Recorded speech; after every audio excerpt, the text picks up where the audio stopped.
Municipalità di Mestre Carpenedo. Riflessioni sul commercio nell'area centrale di Mestre. Municipio di Mestre, 27 ottobre 2016.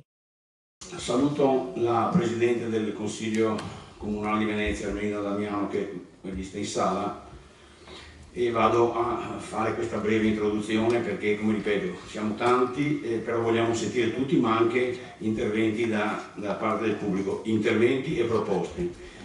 Perché questa iniziativa? Beh, da parte di tanti cittadini, da segmenti e settori del commercio, dalla piccola alla media alla grande distribuzione, abbiamo ricevuto, e anche da associazioni di categoria, input per cercare di riportare all'attenzione della pubblica amministrazione, dei media, questo problema. Come ci siamo detti di affrontarlo? Beh, abbiamo cercato di capire quali possono essere le ottiche di attenzione. Intanto la crisi generale in atto, la perdita di potere d'acquisto delle famiglie e il conseguente calo della domanda. Dalle difficoltà di mobilità, specie nelle zone centrali, tante sono le concause segnalate dal commercio di prossimità per mantenere operative le loro attività. La sicurezza, specie nelle ore chiamiamole pre-notturne, il caro affitto dei locali. Da uno studio ad aprile 2016 dell'Associazione del Cantiere, la media sfitto nell'area centrale è al 22,88%, 216 negozi su un campione di 944. Della politica pubblica regionale e comunale sulle attività economiche e dei centri commerciali. Sappiamo che questo dibattito non potrà essere esaustivo, ma riteniamo che possano scaturire o essere rinnovate appropriate proposte da sottoporre all'attenzione di tutti, al fine di favorire una ripresa delle attività commerciali e artigianali in Mestre, in particolare nella sua area centrale, con incentivi per nuove aperture e riavvii di attività economiche che tengano anche conto di criteri di qualità ed offerta merceologica. Questa municipalità in tempi diversi ha trattato la questione e le proposte che tiene a riformulare sono alcune. Che cosa potremmo chiedere alla pubblica amministrazione? Agevolazioni da parte del comune sotto l'aspetto fiscale, TARI, tassa occupazione spazi, eccetera, da concedersi magari per i primi 3 anni in forma via via riduttiva ad operatori che avviano o riavviano nuove attività, peraltro con perdita di tali benefici a fronte di cessazioni entro 5 anni dalla data dell'apertura. Agevolazioni sotto l'aspetto sempre fiscale, IMU per esempio, sempre con i precedenti riferimenti temporali, a titolari di immobili locati che concedono in locazione a prezzi controllati calmierati, magari in un'ottica di condivisione tra comune e associazioni di categoria, che concedono a questi locali, come ripeto, a questi prezzi calmierati, per l'avvio di nuove attività, anche alla fine di un'emersione di corrispettivi in nero. Maggior sicurezza per consentire aperture serali e festive con maggiore estensione oraria. Favorire l'effettuazione di nuove e vecchie iniziative nel centro città, specie quelle della tradizione, ad iniziare dalla massacrata ex festa di San Michele. Programmazione di eventi, notti bianche, recupero delle mancate effettuazioni di iniziative molto importanti di ASCOM e Confesercenti. Una delle concause che portano le persone a frequentare i centri commerciali sono il ritrovare in quella sede comodità in punto mobilità, le piazze perdute che tengono eventi, condizioni climatiche rispondenti alle stagioni, un'offerta merceologicamente diversificata e di buona qualità.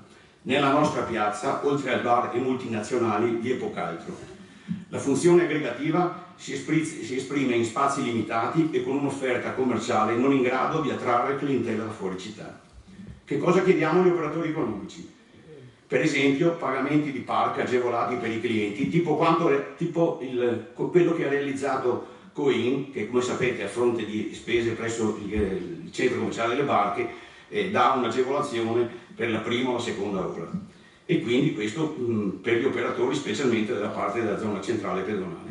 Una maggior iniziativa propria o in forma associata, maggior collaborazione con la pubblica amministrazione anche sotto l'aspetto economico per l'organizzazione di eventi. Nel mentre prego tutti gli interventi di tenersi nei 5 minuti, ciò che Marta Artico, la giornalista della Nuova Venezia che ha accettato di fare la moderatrice dell'incontro, mi ha assicurato farà con estrema attenzione al fine di consentire a tutti di esprimersi e favorire anche interventi da parte del pubblico. L'incontro sarà brevemente introdotto da Aldo Pellegrino, noto esperto retail e marketing territoriale, che ringraziamo per aver aderito al nostro invito. Brevemente vi dico chi è stato invitato e poi ci sono quasi tutti, qualcun altro ha annunciato un breve ritardo. La consigliera regionale del PD Francesca Zottis, il presidente della Commissione Comunale Commercio Paolo Pellegrino Lista Brugnaro Sindaco, il consigliere comunale metropolitano PD Andrea Ferrazzi, la consigliera comunale Forza Italia Lorenza Lavini, la consigliera comunale Lega Nord Silvana Tosi, il presidente Confesercenti Veneto Maurizio Franceschi, le operatrici economiche Silvia Angeloni e Deborah Esposti, il direttore del Duca d'Aosta Nicola Forte, il presidente dell'associazione Immagina Mestre Giuseppe Scavolo, la responsabile iniziative Coop Veneto Alessandra Marinello, la direttrice COIN Centro Commerciale Le Barche Paola Veronese, l'agente immobiliare Planning Pool Massimo Michelan, l'agente immobiliare Studio MCS Gualtiero Silvestrini, la presidente dell'associazione Tabaccai Bonaldo Maria. Mi corre anche l'obbligo di dire che per varie motivazioni, peraltro tutte comprensibili, e facciamo anche degli auguri per qualcuno che non sta troppo bene, non saranno presenti con noi Dario Corradi, direttore Ascom, Paolo Zaveo, direttore della CGA, e Francesca Guzzon, ex assessore del commercio del Comune di Venezia. Vi ringrazio per l'attenzione. Porto via solo 2 secondi per dire: tutti avete visto la nostra locandina, il sottotitolo non è casuale, sono i primi 2 versi della nota canzone di Renato Zero, Mi Vendo, che però in questo caso riteniamo facciano proprio agio a quello che noi vogliamo ragionare. Faccio in fretta un altro inventario, smonto la baracca e via, cambio zona e itinerario. Quindi su questo lascio la parola all'amica giornalista Marta Attico, grazie. Buonasera a tutti. Allora, io invece sarò brevissima. Prima di lasciare la parola al nostro esperto, dirò solo che lui cercherà di farci entrare un po' nel mood giusto e che insomma è una persona che è stata anche contattata dall'amministrazione comunale trevigiana per rivitalizzare il centro di Treviso, sbaglio? Che per noi in realtà è un miraggio, perché quando pensiamo a Treviso, insomma, per un mestrino è quasi Miami, voglio dire, no? Visto come vanno le cose. Ecco, e quindi io lascio subito la parola a lui che ci darà qualche spunto che ci può essere utile per la discussione successiva. Grazie. Buonasera a tutti, grazie a chi mi ha invitato, grazie soprattutto all'insistenza e persistenza della Deborah Esposti. Niente, sarò veramente veloce. Sono Aldo Pellegrino, mi occupo di retail da più di un ventennio, ho ricoperto all'interno di società multinazionali italiane i 3 ruoli fondamentali, quindi dalla parte del proprietario immobiliare, essendo responsabile del patrimonio immobiliare di alcune aziende, dalla parte commerciale, essendo appunto responsabile del settore commerciale in altre aziende, e anche dalla parte diciamo dello sviluppo, che poi è la parte che ha occupato più tempo della mia vita, quindi dove dislocare i punti vendita, come farli e tutte le azioni a supporto del punto vendita. Nel 2011 ho creato Pegaso 12, con la quale ho iniziato a fare una consulenza non soltanto alle aziende del retail, ma soprattutto anche diciamo alle amministrazioni comunali. Quindi oltre a Treviso, il cui mandato è scaduto proprio adesso il 30 giugno di quest'anno, nel 2016, dove l'ho seguita per 1 anno e mezzo, ho lavorato a Forlì, a Firenze, a Faenza, insomma in diverse città, Catanzaro, cioè dal sud al nord, senza nessuna percussione. Allora, l'intervento mio, visto che è introduttivo e devo essere veloce, volevo un po' fare il cappello di dove siamo, cosa sta succedendo in questo momento in Italia. Allora, le forme, quindi ho chiamato l'intervento, le forme moderne del commercio e azioni comuni per valorizzare il centro cittadino. Sentivo un poco fa delle lamentele anche giù con dei colleghi che parlavano, Mestre perché così e così. Devo dire che Mestre è purtroppo in buona compagnia, perché quasi tutte le città italiane soffrono questo periodo negativo di congiuntura mondiale negativa, ma poi diciamo le cause si sono sommate probabilmente perché non c'è mai stata una governance vera del territorio, non è mai stato seguito, ma tutti i centri commerciali si sono sviluppati tanto spontaneamente. Ho qui indicato soltanto alcune città più vicine così, sia per vicinanza geografica che per caratteristiche. Come vedete, insomma, ci sono delle città importanti da Padova, da Parma, che è una bellissima città, eppure guardate come sono in sofferenza i centri storici siamo praticamente a una 16%, 17% in meno di Parma, Bergamo 16%, eppure Bergamo architettonicamente ha lavorato bene, ma commercialmente probabilmente non ha lavorato bene. E qui poi andiamo alla seconda fase in cui vi vorrei un po' cercare di far capire che non basta una sola azione, ma ci vogliono più azioni concomitanti e soprattutto, diciamo, remare tutti alla stessa barca, cioè essere tutti consapevoli del momento e cercare tutti di fare qualcosa. Vabbè, il contesto lo sappiamo, a livello locale io ho qui segnato i 4 centri commerciali che tengono sotto attacco il centro storico di Mestre, inutile negare, sono dei centri commerciali importanti, lo diceva il signor Conte, probabilmente gli affitti non sono sempre in linea con il momento critico, non tutti i proprietari hanno capito il momento insomma, in cui ci troviamo. Dico che urbanisticamente ci sono delle zone molto carine a Mestre, probabilmente non sono collegate tra di loro, quindi non si crea quella continuità che c'è in un centro commerciale oppure c'è in un centro storico meglio organizzato. E poi, come dicevo prima, la mancanza di governance nella creazione del centro commerciale naturale. A proposito, giusto per dare alcuni numeri dei centri commerciali in Italia, oggi abbiamo 970 centri commerciali in Italia e 15.800.000 metri quadri alla superficie complessiva di questi centri commerciali. 500.000 metri quadri sono ancora in costruzione. Quindi pensate un po' quello che succede. 1.800 miliardi sono il numero di visitatori anni e 51 miliardi il fatturato, escluso IVA, compreso IPER di questi centri commerciali. Per vedere un po' quello che succede in Veneto, il Veneto purtroppo, diciamo, è insieme alla Lombardia la regione in cui l'insediamento dei centri commerciali è tanto forte. Abbiamo 4,2 punti vendita ogni 10.000 abitanti contro una media italiana di 3,4 punti vendita.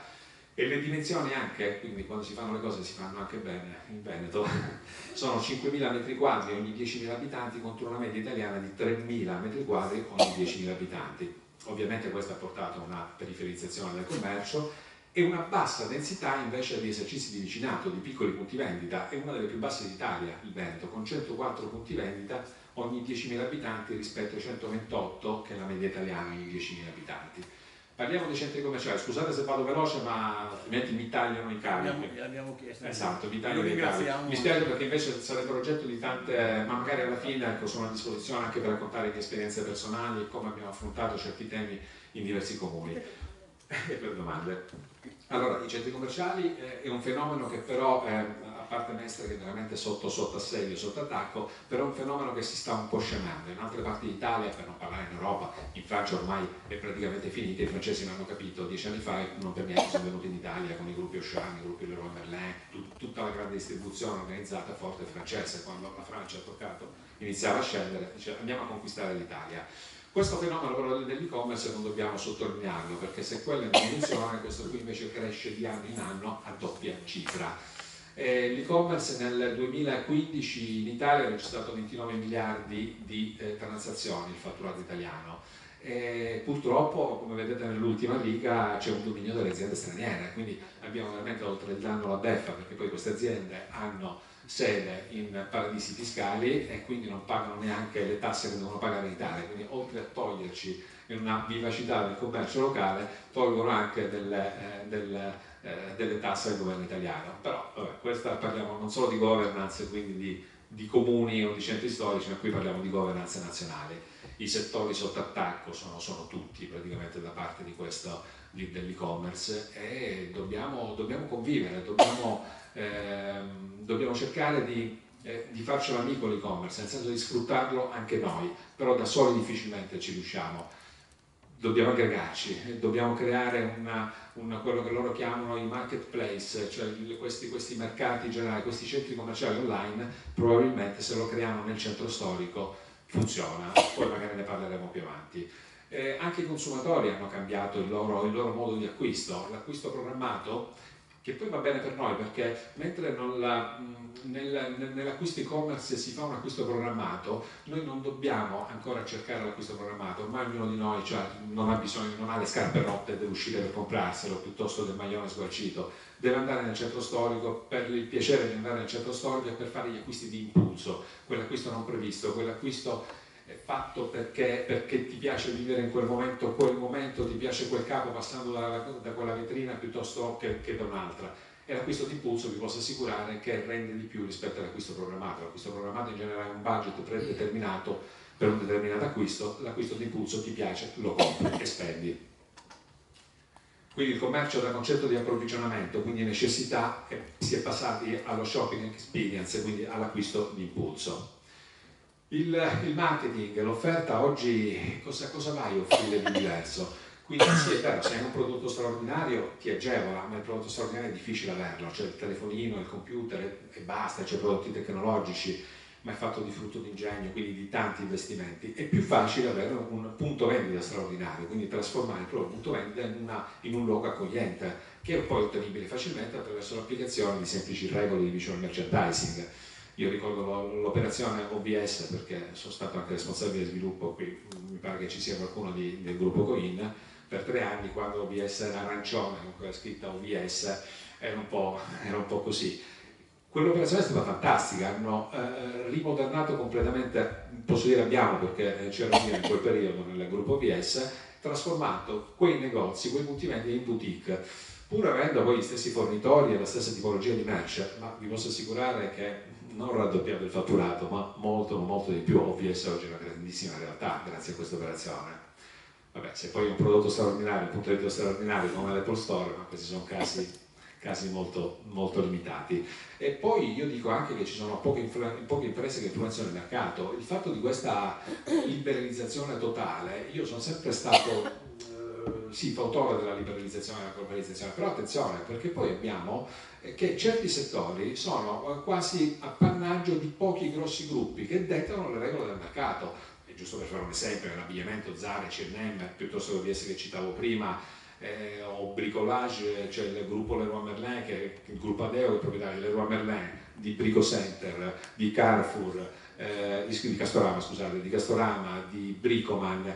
Quindi è chiaro che in quelle condizioni una piccola ferramenta fai fatica a fare degli acquisti e proporre dei prezzi di vendita quanto questa grande distribuzione. Gruppi appunto come Zara e H&M con migliaia di punti vendita programmano le vendite, cioè quello che devono vendere a 2 anni, e quindi devono influenzare per forza anche i gusti del consumatore, e quindi possono permettersi ovviamente delle economie di scala nella produzione dei beni, producono dove vogliono a prezzi fantastici, influenzano i gusti dei consumatori, come dicevo prima, hanno dei prezzi di vendita ovviamente concorrenziali e per loro dei margini elevatissimi. Quindi è un mercato in cui mi rendo conto che il piccolo negoziante fa veramente fatica a competere a livelli di prezzi.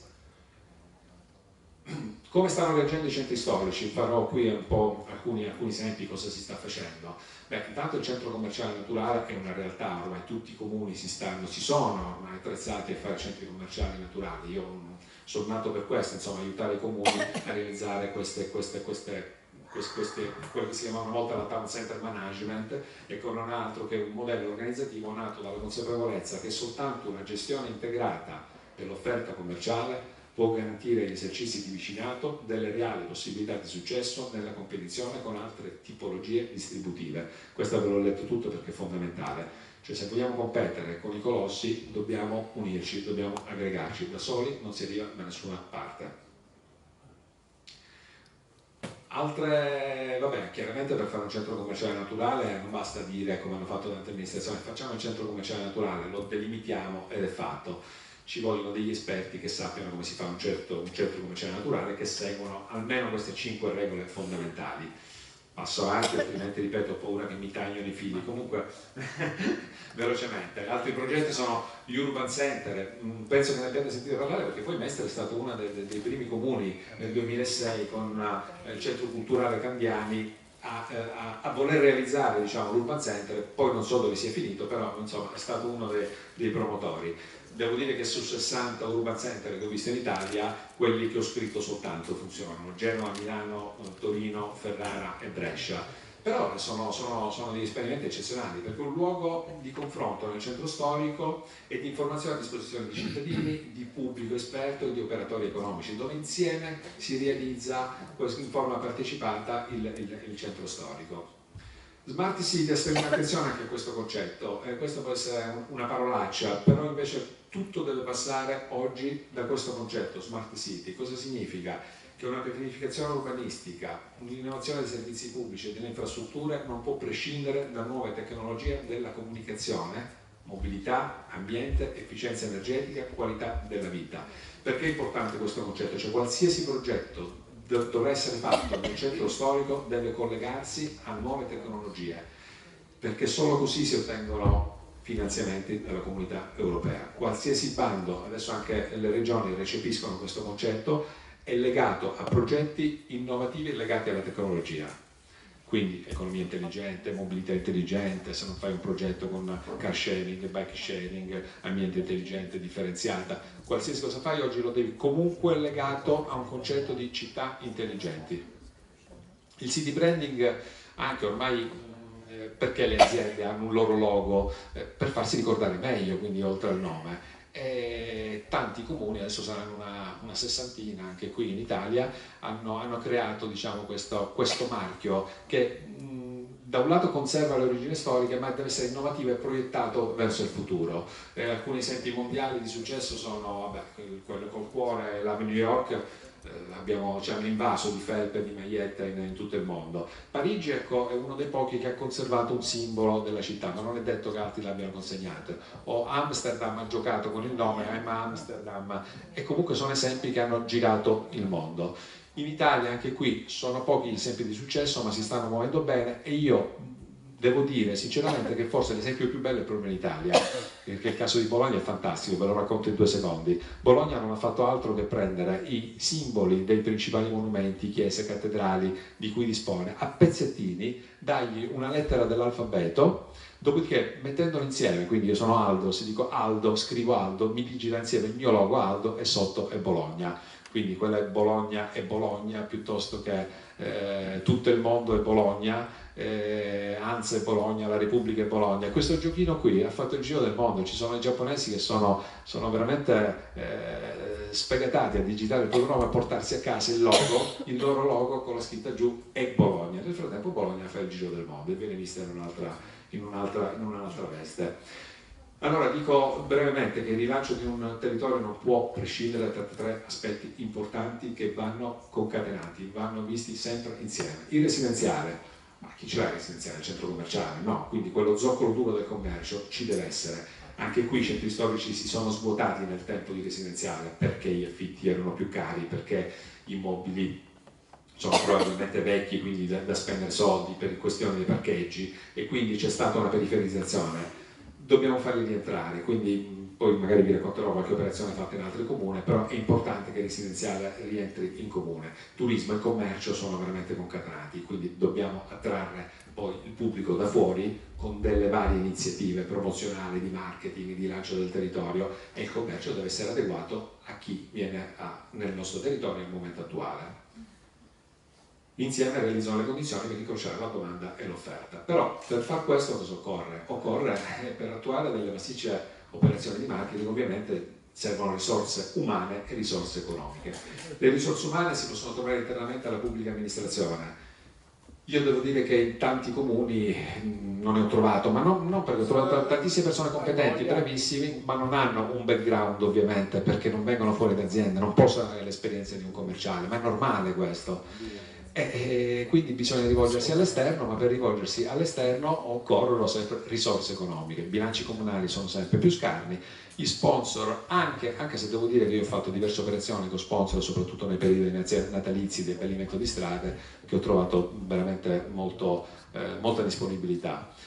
Aiuti europei, oggi per chiedere un aiuto europeo, per fare un bando europeo, non è più come prima semplice, cioè devi veramente giustificarlo e farlo bene il bando, quindi è sempre più difficile, però gli aiuti europei vengono in genere recepiti dalle regioni, che a loro volta li trasformano in bandi regionali. Parlavamo prima di Treviso, io ho fatto partecipare il comune di Treviso, abbiamo vinto il bando di Treviso, che era la DGR 1912 del novembre 2014, che era un anno e mezzo di contributi a fondo perduti per i progetti meritevoli, e sono stati creati questi distretti del commercio in Veneto, e tra i quali riconosciuti appunto come quello di Treviso soprattutto, che ho avuto l'onore di gestire fino a pochi giorni fa. Tanto per fare un esempio, abbiamo capitato 400.000 euro di contributo a fondo perduto a fronte di una spesa dichiarata di 840.000 euro. Non sono tantissimi, ma ti aiutano a riorganizzare urbanisticamente il territorio, a fare una programmazione commerciale migliore. Abbiamo fatto dei bandi del commercio che hanno avuto un successone e poi abbiamo creato grandi eventi che oggi, alcuni di questi, oggi mi ha scritto il proprietario dell'Home Festival, che probabilmente viene premiato tra i primi 4 eventi in Europa, quindi veramente eccezionale. Tanto per dare qualche numero, i grandi eventi hanno portato 700.000 persone, quindi con una ricaduta importante sul commercio, sui servizi, sugli alberghi, sui locali in generale. Il bando startup non era niente, era praticamente 4.000 euro a fondo perduto a fronte di 5 nuove aperture, e quelle più meritevoli, quelle più innovative, quelle insomma che davano un contributo migliore al comune. Io ho fatto 60 colloqui a candidati imprenditori. Ve la butto così, ma in realtà c'è tutto un processo preparatorio alle spalle, quindi ho mappato tutto il territorio, ho censito tutti gli immobili sfitti, quindi c'è l'indicazione dei immobili sfitti, chi veniva e aveva delle idee per aprire una nuova attività, consigliavo, gli facevo anche degli economics avendo la competenza per farlo, indicandogli più o meno in quale zona era meglio insediare quell'esercizio piuttosto che quell'altro. Insomma, 60 colloqui, 18 domande presentate, 8 vincitori perché abbiamo esteso per altri 3, ma si è creato un volano di apertura in quest'anno e mezzo a Treviso che è passato da un meno 16% degli anni precedenti a un più 9% 2016 verso 2015, quindi veramente eccezionale, con un aumento di grandimento e consenso dei cittadini, turisti e investitori. La Regione Lombardia ha preso in mano adesso una volta tanto, perché noi copiamo sempre dalla Lombardia, stavolta la Lombardia insomma ha preso questo esempio della Regione Veneto e sta facendo anche la Lombardia i distretti del commercio. In Veneto adesso invece i distretti del commercio sono stati prorogati ma senza soldi, quindi, ma questo non significa che non ci siano altre opportunità, perché i Portfest 2014-2020, che sono dedicati non più ai comuni ma alle piccole e medie imprese, consentono veramente grossi margini e grosse possibilità di fare spesa all'interno del centro storico. Sono già partiti, uno scade oggi, un altro è scaduto credo ieri, se c'è qui la regione insomma poi me lo conferma, ma ci sono veramente tantissime possibilità e vanno seguite, quindi l'azione 3.1.1 ad esempio è fantastico perché consente veramente tantissime cose, però bisogna seguirli. Occorre che qualcuno abbia competenza per seguire questi bandi, per cercare di accaparrarsi questi soldini e quindi poi investirli nel centro storico. Quindi, come dicevo, le pubbliche amministrazioni devono avere una struttura interna o consulenziale esterna che possa essere in grado di seguire e di compiutamente approfittare delle opportunità offerte dagli aiuti di Stati della Comunità Europea tramutati in bandi regionali. Concludo come aperto Conte, cioè con la frase di Renato Zero, che ovviamente era una provocazione, quindi non mi trovo assolutamente d'accordo, perché il faccio in fretta, faccio l'altro inventario, smonto la baracca, vado via, cambio zona, itinerario, no, se vogliamo bene la nostra città, noi la creiamo la via, non cambiamo zona, noi creiamo la zona, noi creiamo l'itinerario. E quindi dico, è vero che questo costa, perché innovare costa sempre ed espone a rischi, soprattutto in contesti in cui c'è una veloce evoluzione, quindi è difficile scommettere risultati. Però la domanda che faccio io è: quanto costa non innovare, restare fermi in un contesto in cui tutto cambia? Grazie.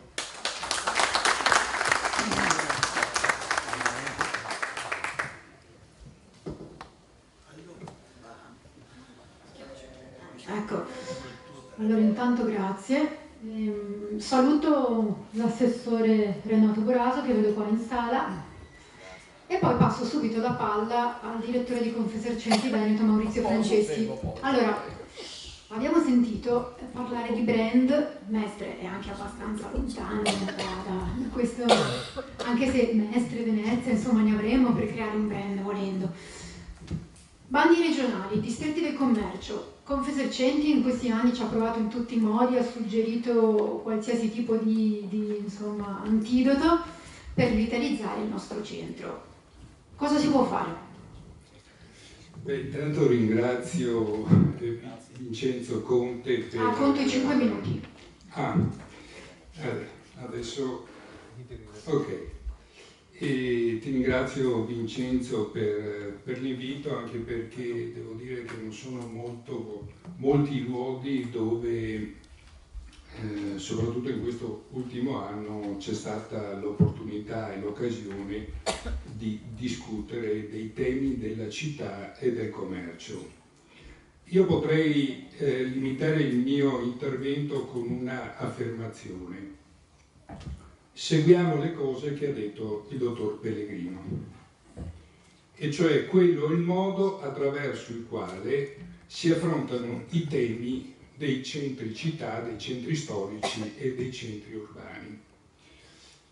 Perché il tema dei distretti del commercio, che ha una sua storia anche nella nostra regione, che ha fatto riferimento alla Lombardia, io ritengo che la Lombardia sia sempre un passo un po' più avanti, perché il fatto stesso che da un punto di vista terminologico chiama oggi i distretti dell'attrattività e non solo del commercio, significa che dà un significato a un'area, a un centro, che non è solamente del commercio, ma che è della cultura, che è del turismo, che è dei servizi, e sono tutte quelle funzioni che sono tantissime, perché una città, grande o piccola che sia, in qualche modo è un insieme, è anche un distretto produttivo, dove tra l'altro si produce anche molta innovazione.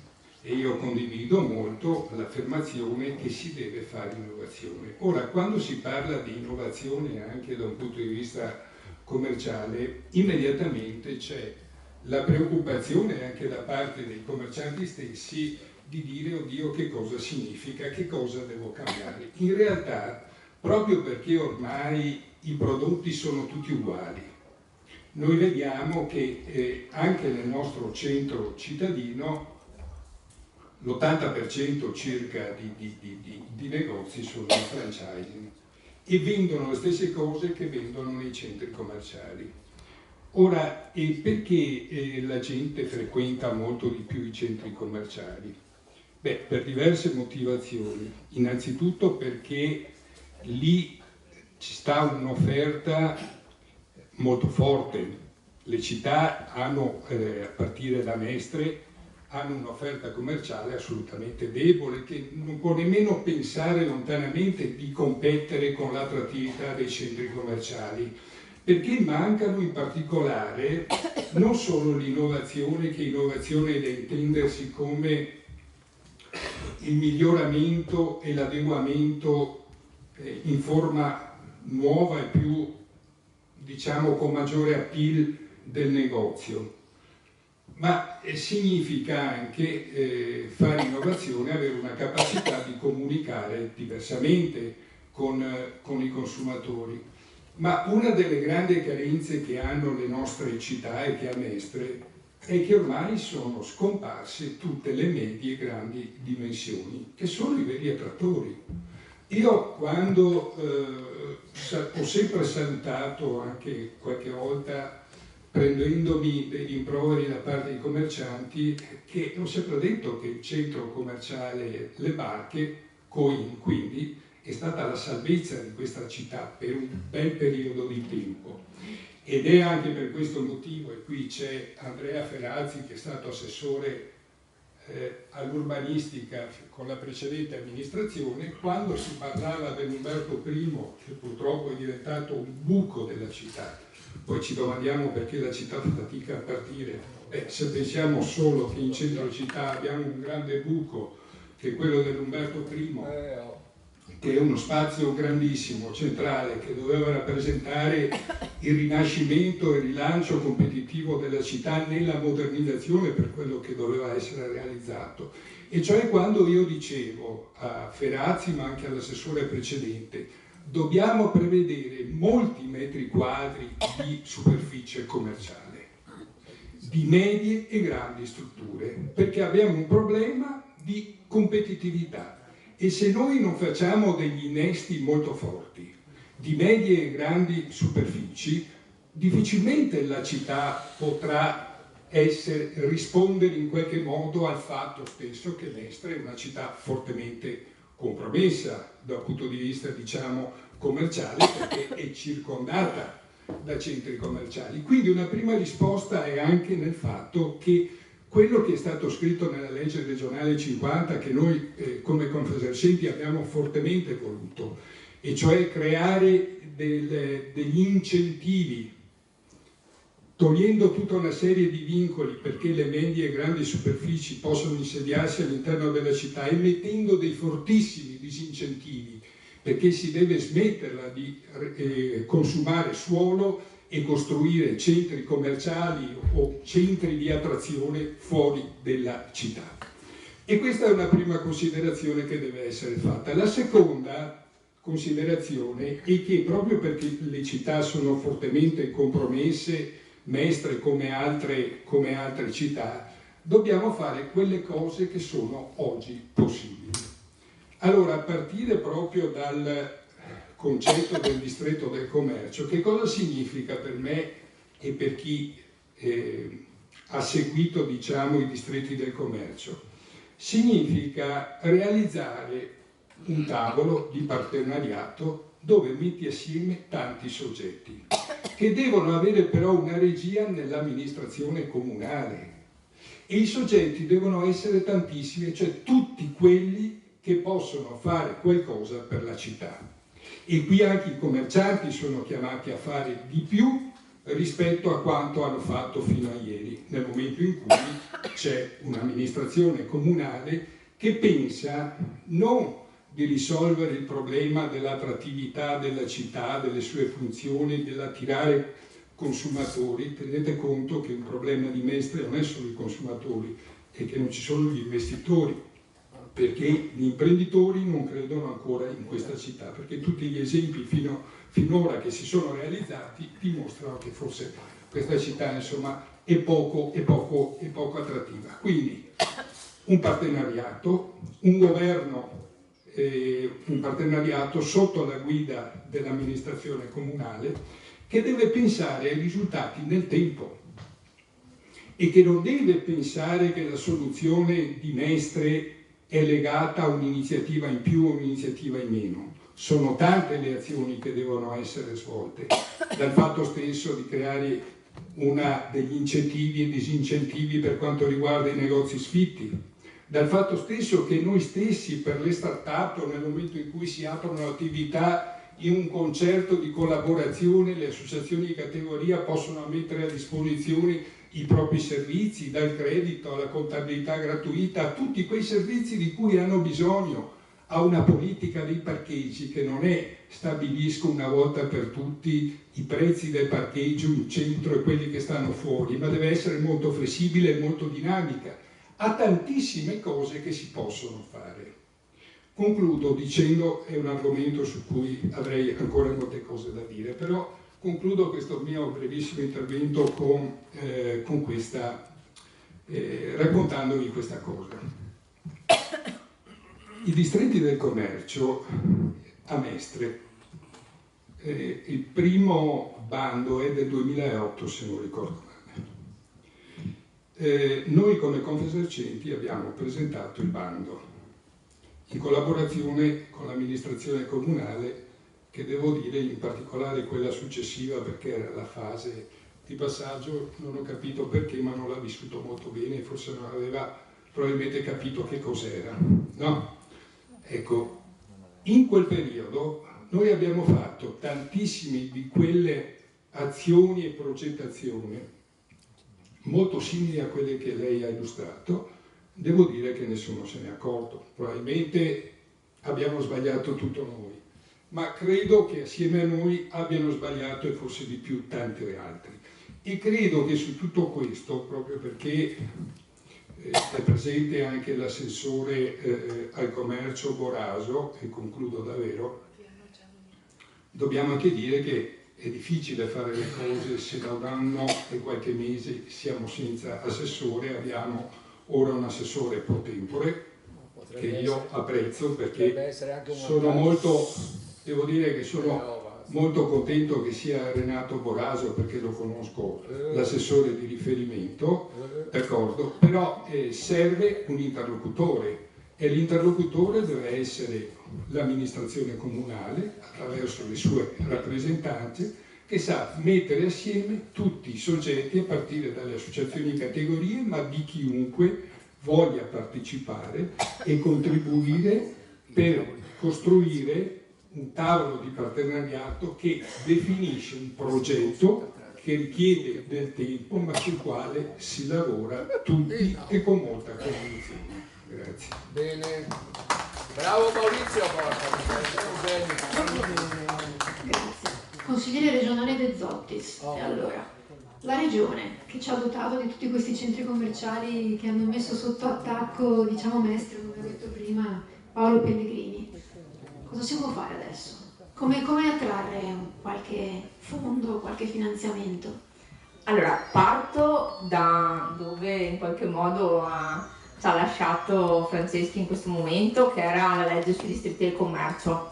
Parto da là perché partiamo dagli aspetti positivi di questa regione, che è sicuramente una legge che partiva dai presupposti che abbiamo appena sentito, quello della trasversalità, quello dell'animazione, quello dell'identità e quindi di ricordare attraverso gli interventi quello che è un'identità anche territoriale, quello di mettere insieme i diversi aspetti anche non commerciali, perché all'interno di questa legge si propone di dire che tutte le attività all'interno dei centri storici dovrebbero avere anche una certa trasversalità e quindi contenere l'aspetto della tradizione, l'aspetto della cultura, l'aspetto dell'enogastronomia, quasi come si diceva anche prima, un grande centro commerciale all'interno del centro stesso e che in qualche modo si autosviluppa e crea anche dei protocolli interni di collaborazione tra i diversi commercianti. E questo è l'aspetto... Cosa? Con un regista. Questo è l'aspetto, con un regista che da una parte è la governance pubblica e dall'altra, man mano, la governance pubblica dovrebbe riuscire a creare quelle forme di animazione che creano autonomia anche poi nella parte privata. E questa è la parte più difficile, che non compete alla regione, ok? Però da ex amministratore, ma anche una persona che ha scritto progetti in questo senso, è la parte più complicata, perché dovresti creare quel collante così forte tra cittadino, commerciante e amministrazione pubblica che alle volte solo il tempo del cambiamento è talmente veloce che fai un po' fatica. Su questo sicuramente la parte finanziaria della regione può dare una mano, la può dare nel momento in cui però questa legge si collega in modo stretto con tutti gli strumenti di finanziamento e con i concetti che abbiamo sentito prima di innovazione e di trasversalità di competenze, per esempio.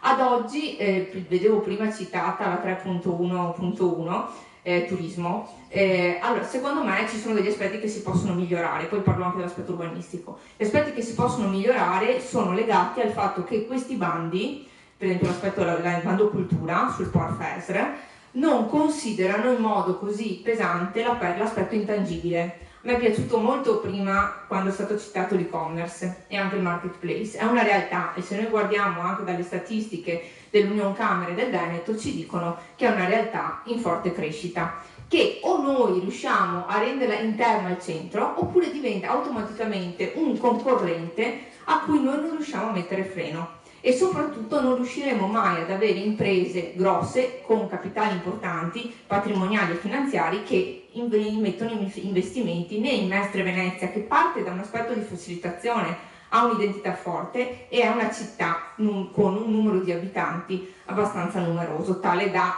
partire quindi con dei presupposti positivi. Su questi finanziamenti c'è questo aspetto, per cui sull'aspetto dell'intangibilità andrebbe dato molto più spazio perché è stato quasi reso nullo, su questo adesso stiamo intervenendo, perché si è preferito l'aspetto del finanziamento tangibile. Da una parte lo capisco, dall'altro secondo me ci potrebbe essere un minimo di riequilibrio.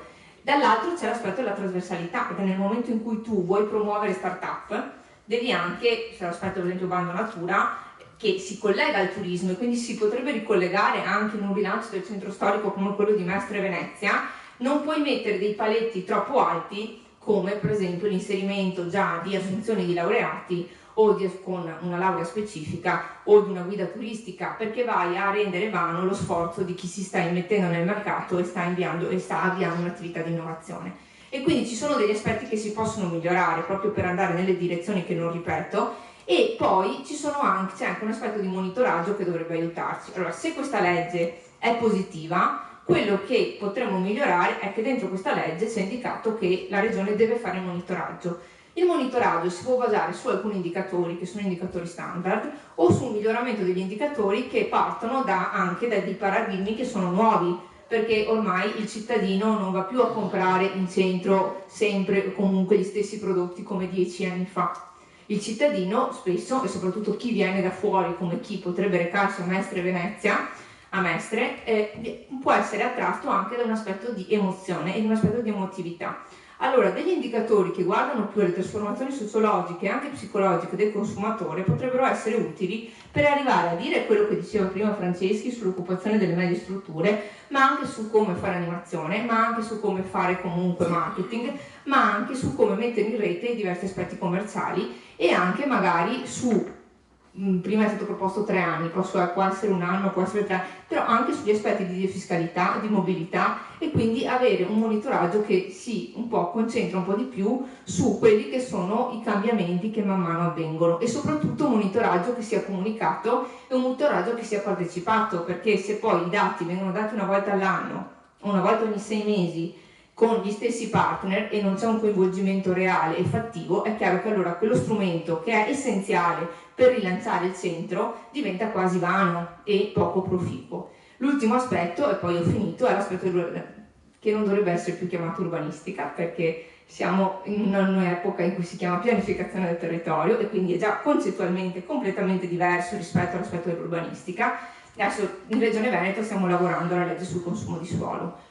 Questa legge potrebbe essere utile in questo senso per 2 motivi. Uno, per l'aspetto del consumo di suolo stesso, quindi per rilanciare quello che giustamente si diceva all'interno della legge 50 dei distretti, che è portiamo all'interno dei centri storici anche le medie strutture, grandi strutture e non all'esterno, quindi limitare ancora di più quelli che sono dei vincoli di consumo di suolo, e dall'altra sulla questione della facilitazione del riuso anche temporaneo delle strutture, perché ci sono ancora dei vincoli molto forti. È chiaro che questo secondo aspetto, che deve essere inserito all'interno della legge, secondo me, richiede un monitoraggio e una governance pubblica ancora più forte, perché il riuso temporaneo può essere positivo come invece essere drasticamente negativo, e un immettersi anche di attività poco lecite, di attività che non hanno una loro continuità, quindi vari aspetti che richiedono una governance pubblica molto pesante. Allora, qui parlo da consigliere regionale, credo che queste 2 sfide però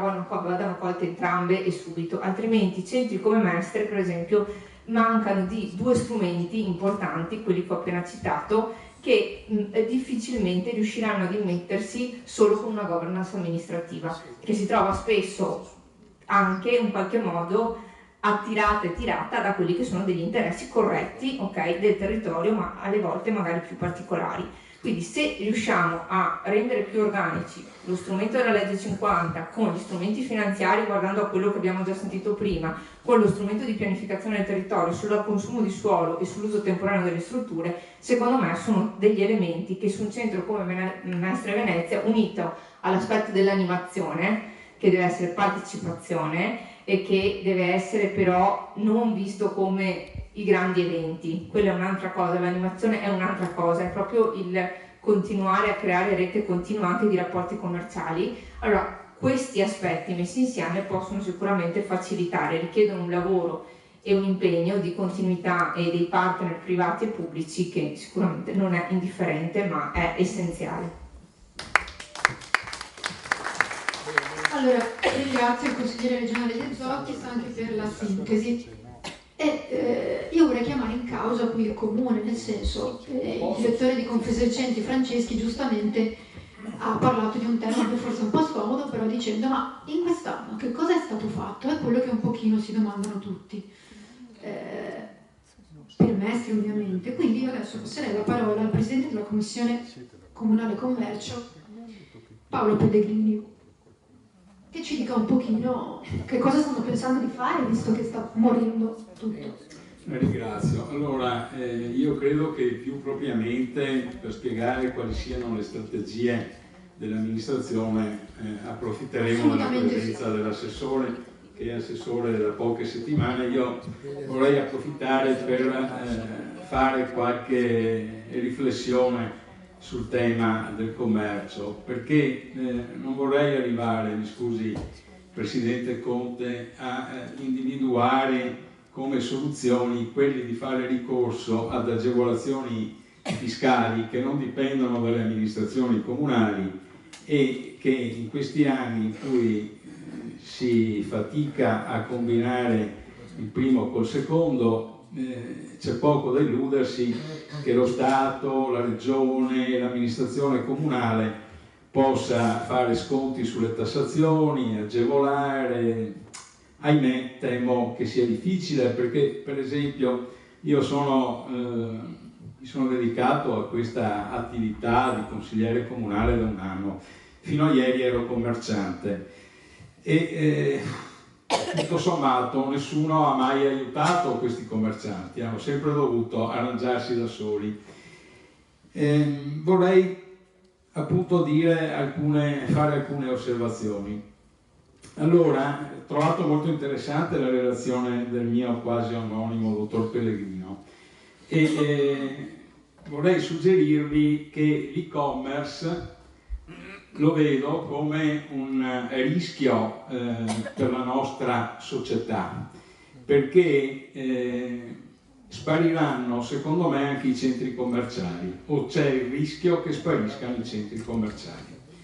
Allora, tutte le signore qui alla sera si collegano con una famosa casa il cui nome comincia per Y e finisce per X e navigano sui siti di moda a buon prezzo e quindi utilizzano questo strumento di acquisizione che ci porta come consumatori ad osservare i prodotti nei negozi, nei centri delle città e anche nei centri commerciali e poi ad acquisirli online da società che, come è stato detto, non sono solo italiane, sono straniere, chissà dove pagano le tasse. In questi ultimi mesi abbiamo assistito a sarabande di multe che la Comunità Europea commina alle nostre famose multinazionali, di cui siamo peraltro golosissimi utenti, e quindi corriamo il rischio che si vada, per dire, a Media World, si sceglie il frigorifero, ci si connette con il nostro smartphone alla marca che abbiamo trovato più adatta al nostro acquisto e si controlla che il prezzo sia lo stesso o no. Normalmente è del 20% più basso e quindi si acquista online. Devo dire che su questo tema ho visto che è presente anche il direttore del Duca d'Aosta, che a quello che mi risulta ha attivato una attività di e-commerce molto importante e quindi vorrei sentire come si contempera la presenza in piazza con il mercato online. Poi vorrei entrare, perché c'entriamo già in Consiglio Comunale, ahimè, ad ogni riunione nel rinfacciare all'amministrazione attuale l'immobilità e alle amministrazioni passate: voi avete aperto i centri commerciali. Diciamo, i centri commerciali oggi ci sono, ce li dobbiamo tenere, ognuno di noi ha le sue visioni e quindi ci sono, non cerchiamo il passato, andiamo a vedere il futuro. I centri commerciali, come diceva il Presidente Conte, sono oggi la nuova piazza, si trova da parcheggiare, è fresco d'estate, caldo d'inverno, ci sono tutti i prodotti, sia le Griff che il supermercato, e le famiglie vanno a passare delle ore al centro commerciale e si accontenta alla fine la moglie col carretto della Coop con l'acqua minerale, la verdura e il fresco. Questi centri commerciali peraltro hanno una clou per la nostra società su cui vi invito a riflettere. Allora, non c'è possibilità di concorrenza tra un centro commerciale e un negozio di vicinato. Faccio l'esempio dello yogurt. Quando voi comprate lo yogurt dal vostro viadaiolo, ammesso che esista ancora il viadaiolo, trovate due marche e il magro e l'intero, 4 prodotti. Se andate al centro commerciale, di marche ce ne sono 15 e quindi c'è una gamma di prodotti che la distribuzione singola fa molta fatica Ho già sforato, signore. Mamma mia, non ho detto niente. Va bene. Allora, concludo velocissimamente questa riflessione, dando quella che è una mia riflessione, perché spesso si parla di negozi sfitti e mi chiedo se ne parliamo da consumatori o dal punto di vista dei proprietari dei negozi, che in questi ultimi 15 anni sono stati espropriati perché i prezzi di affitto correnti si sono dimezzati. Poi c'è chi preferisce tenerlo sfitto piuttosto che affittarlo a metà del prezzo passato. Ognuno è padrone del proprio patrimonio, di farne quel che vuole, prima o poi dovranno calare i prezzi e mi chiedo quali possano essere tra gli altri, oltre a questi, l'attrattività del centro commerciale, la ricchezza di gamma che nei centri commerciali si trova e nei negozi di vicinato non si trova. Io ho anche un'altra idea che vi dico e che non so se mi attrarrà molte simpatie, ed è quella dell'eccesso di ambulanti. Allora, nella nostra città Mestre c'è un mercato, chiudo? Smetto? Perché il tempo è breve. Prego? E poi a Venezia più che altro, no? No, qui c'è un mercato alla settimana, signora, dal mio punto di vista, poi ognuno ha la sua visione, no? Che in gran parte vende tubolari 10 paia a 3 euro, pigiami per l'ospedale. Questi commercianti sono in realtà quelli che sottraggono possibilità di affitto di negozi fissi e quindi spostano l'attrattività di una piazza, di un centro, all'inseguimento, come ha detto Renato Zero, mi sposto di qua, mi sposto di là. Scuso se ho passato il tempo. Allora io passo velocemente la parola al direttore del Duca d'Aosta, visto che è stato chiamato in causa. Cosa chiederebbe il sindaco? E poi rivolgiamo una domanda anche all'assessore Boraso. Per esempio, Galleria Barcella mi pare che sia abbastanza vuota, no? Sì, intanto ringrazio tutti per questa partecipazione. Voglio assicurare che il Duca d'Aosta, come mi è stato detto da numerose persone quando sono entrato, non chiuderà. Tutti eravamo preoccupati anche perché siamo l'unico negozio presente in piazza, per cui se chiudiamo noi penso che sia finita un po' per tutti. Quindi è una conseguenza poi che va un po' a catena, no?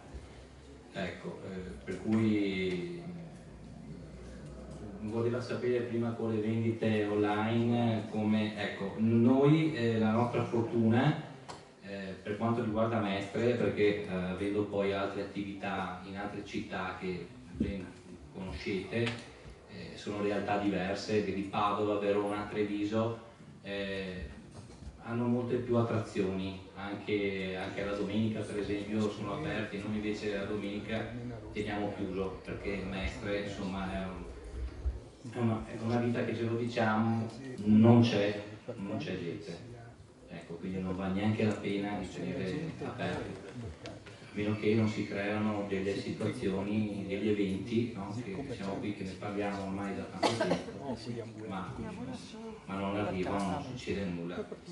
Per cui la nostra salvezza è proprio anche la vendita online e noi negli ultimi anni siamo diventati molto forti, pochissimo comunque col mercato italiano, noi vendiamo tanto col mercato straniero, quindi abbiamo Farfetch che ci sta aiutando moltissimo e quindi ci dà visibilità anche all'estero.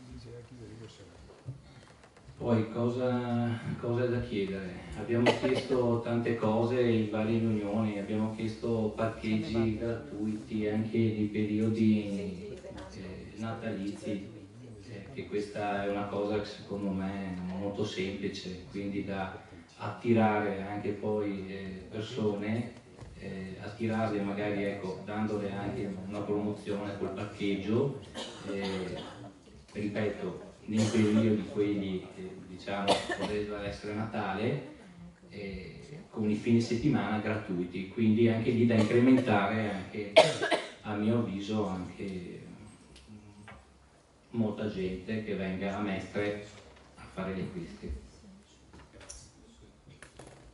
Poi...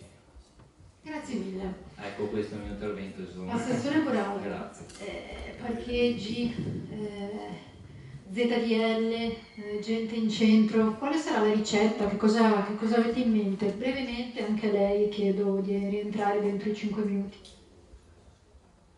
Per rispondere un po' ai commercianti, insomma. Cerco di essere veloce, nel senso che ringrazio chi ha promosso questa iniziativa che è importante, il confronto è chiaramente importante e chiaramente l'intervento del dottor Pellegrino è stato, a cui chiederò poi se ci lascia all'amministrazione copia del proprio lavoro. Velocemente, a me tocca largo compito assieme al Presidente Pellegrini di condurre in questa fase di vacazio, cioè noi in questo momento stiamo conducendo quello che è il SOC e commercio in questi giorni. Ci sono alcuni provvedimenti importanti e chiaramente questi vanno condotti fino in fondo in attesa che il sindaco eventualmente riassegni le deleghe al commercio. Ringrazio per la stima e la fiducia che ha espresso Franceschi. Però è evidente che se siamo qui è perché ci sono dei problemi che si trascinano da tempo. Lo è per la città di Mestre, ma lo è anche per il centro di Padova, lo è anche per gli altri centri urbani delle città paragonabili al nostro. Tralascio le questioni già evidenziate, ma credo che quello che ha detto Franceschi sono degli aspetti, qualità e professionalità, è evidente che diventano fondamentali oggi in centro. E può forse l'amministrazione indirizzare, ma come dice il nostro sindaco, il privato fa il privato, il pubblico fa il pubblico. Cioè noi non possiamo sostituirci all'iniziativa privata, possiamo, chi è presente anche la Presidente della Commissione urbanistica, operare affinché la pianificazione, alcune scelte diano una mano, però ci sono degli aspetti su cui non possiamo, c'è ragione, qualità e professionalità certamente la deve mettere il privato. Poi noi dobbiamo fare tutto quello che possiamo per rianimare, scusatemi il passaggio, il cadavere. Dobbiamo rianimarlo in questa fase. Noi cercheremo di fare un provvedimento che parta dal 5 dicembre e arrivi fino al 10 dicembre, magari molto più efficace dell'anno scorso. Anche probabilmente valuteremo se riusciamo anche a sospendere definitivamente alcune zone a traffico limitato. Però guardate che lo dico con tutta franchezza, noi comunque abbiamo una situazione difficile fino al 31 dicembre 2016 che dobbiamo uscire da quello che è il disastro del patto di stabilità e dobbiamo uscirne per tentare poi di fare politiche sul territorio, perché chi è col patto di stabilità bloccato non può fare scelte vere di fatto. Dopodiché se riusciamo a coinvolgere finanziamenti o canali regionali, tutto ciò che potremo fare, cercheremo anche di collaborare in questo senso con le categorie. Io in tutti i prossimi giorni che avremo assieme al Presidente Pellegrini, tra virgolette a sorta di, chiamatelo interim, chiamatelo come volete, io sono a disposizione per fare anche ciò che dobbiamo fare assieme, perché abbiamo il Natale dopodomani, e chi opera nel commercio sa cosa vuol dire questo periodo. E farò di tutto, come condurremo domani c'è una commissione importante per chi vive il centro storico di Venezia, però farò di tutto e sarò a disposizione. Qui c'è anche un delegato del commercio di una municipalità, Trabuio, faremo di tutto. Al di là, non so se sarò io a ricoprire con la delega in futuro, ma io in questo momento, nonostante le difficoltà, perché ho anche altre deleghe importanti, mi metto a disposizione, d'accordo? Non so se in 20 giorni faremo di più o di meno, faremo tutto quello che serve, io e il Presidente, qui c'è la Presidente della Commissione urbanistica, con i consiglieri comunali, faremo di tutto, d'accordo? Perché il momento è topico e importante, Natale e dopodomani. E veramente io ringrazio, chiudo dicendo che è chiaro che ci sono alcuni aspetti, cioè i negozi sfitti, il costo degli affitti, cioè alcune cose che magari se facciamo una programmazione assieme può darsi che si riesca a imbastire qualcosa di importante, coinvolgendo le proprietà patrimoniali, le municipalità, però non è facile. Sull'immediato studieremo un provvedimento a ragione del responsabile che ha parlato prima, cercheremo di intervenire con il 5 di dicembre, cercando di rianimare nel limite del possibile, nel rispetto di alcuni vincoli che abbiamo purtroppo, vincoli di bilancio fondamentali. Grazie all'assessore. Allora, cercherò di fare velocissima. Io non credo che i commercianti di Mestre non facciano, perché mi sembra che siano anche molto attivi. Deborah Esposti, commerciante, negoziante, ma anche una delle persone attive che stanno facendo quello che possono. Sicuramente sì. Quello che io, dunque, circa un anno fa, da quando io ho conosciuto Aldo Pellegrino in un contesto assolutamente ludico e molto piacevole, perché più nel tempo libero fa altro, sono in un gruppo, io ho avuto un pensiero fisso. Quando lui mi ha spiegato, così abbiamo parlato e ho capito che cosa faceva per lavoro, io ho avuto un pensiero fisso. Lo voglio a Mestre. E ho cercato molto di capire come poter così intercedere e portarlo all'interno della nostra amministrazione. E spero vivamente che dopo questa serata si possa trovare un modo per creare questa sinergia tra amministrazione, associazione di categoria, operatori commerciali e gente comune, perché da quello che abbiamo sentito, insomma, è l'unica strada. Dopo penso che ci siano delle cose, a proposito della domanda che avevi fatto prima, direttore Duca d'Aosta, delle cose che possano essere compiute nel breve termine, immediate, il cui risultato si può percepire subito. Piccole cose, piccoli esempi, anche banali se vogliamo, però utili. Per esempio, volendo rivitalizzare anche la sera al centro di Mestre, abbassare per esempio il costo dei plateatici a quegli operatori che si rendano disponibili ad aperture più lunghe, per esempio fino alle 23. Questo comporta chiaramente, per chi già è aperto 12-15 ore al giorno, di dover assumere qualcuno magari a tempo part-time. Quindi avere un costo plateatico più contenuto del 30-50% sicuramente può aiutare. Poi abbiamo capito che le ZTL non verranno mai aperte, nonostante le promesse, perché sono comunque una fonte troppo importante. Potrebbero però essere aperte solo in orario serale, per esempio dalle 18 alle 6 del mattino, ma con una cartellonistica, una segnaletica chiara e inequivocabile, e tutto l'anno, per permettere proprio lo shopping, l'ora dell'aperitivo, della passeggiata.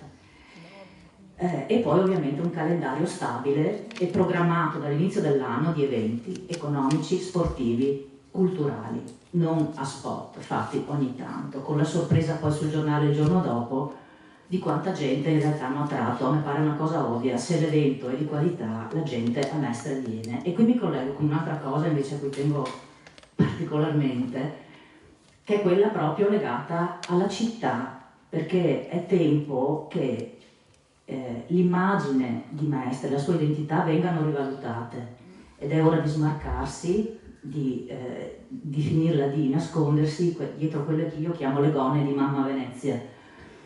Il rilancio di una città, del suo centro storico, deve passare anche attraverso il suo nome, e invece il nome di Mestre non esiste più, e quindi sarebbe corretto che le manifestazioni che vengono in essa ospitate, soprattutto oggi che possiamo fregiarci di chiamarci Mestre, città metropolitana di Venezia, come fanno tutti gli altri 44 comuni che fanno parte di questo ente, è giusto, credo sia giusto, che tutte le iniziative che vengono svolte all'interno di questa città abbiano il nome della città stessa. Penso che il rilancio della città passi anche attraverso questo. Per quanto riguarda, non so se ancora un mezzo secondo, ce l'ho? Sì. Ecco. Per quanto riguarda l'e-commerce, è uno sforzo che stiamo cercando di compiere tutti. Anche noi ci siamo affacciati a questo mondo, con grande fatica peraltro, perché o si hanno grandi mezzi o diventa tutto estremamente difficile. I frutti li vedremo sicuramente più avanti. E mi verrebbe da fare anche un po' di mea culpa, nel senso che sicuramente noi commercianti non siamo abituati a fare squadra, siamo poco capaci, dobbiamo imparare. Ecco, ed essere sicuramente più solleciti, più partecipativi, dare risposte quando ci vengono fatte delle proposte interessanti. Grazie.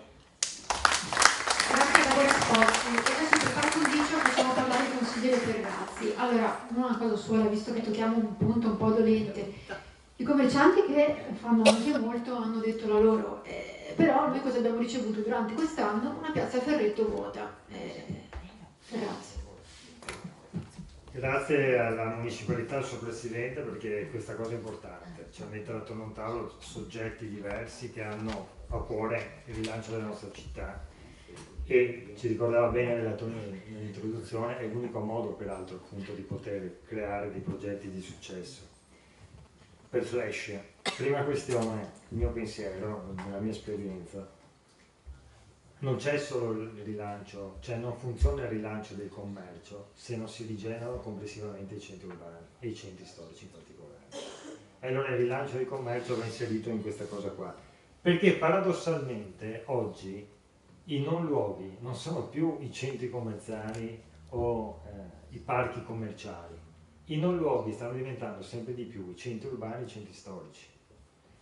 I luoghi che una volta erano i luoghi della rappresentazione simbolica delle comunità, cioè i luoghi in cui la comunità si riconosceva, si stanno svuotando, e i nuovi luoghi di rappresentazione sono, basta vedere a Mestre, il Blo, a Noventa, eccetera. E dobbiamo capire bene cosa sono queste cose qui, perché non basta biasimare lo sviluppo, cosa che va assolutamente fatta e va bloccata totalmente, ma bisogna anche capire perché le persone ci vanno, e ci vanno anche molto volentieri, e creare casomai delle politiche alternative capaci di competere con quella domanda lì. Ed è questa la vera sfida che dobbiamo affrontare, altrimenti rimaniamo solamente nelle parole. Quei luoghi lì ormai non sono luoghi solo del consumo, cioè dell'acquisto del prodotto, sono luoghi di socializzazione, sono luoghi in cui gli scrittori vengono a presentare i libri, sono luoghi in cui gli artisti vengono a cantare, sono luoghi in cui le persone vanno a mangiare, pranzi, cene, sono aperti fino a tarda notte, eccetera. Allora, sono luoghi di questo genere qui.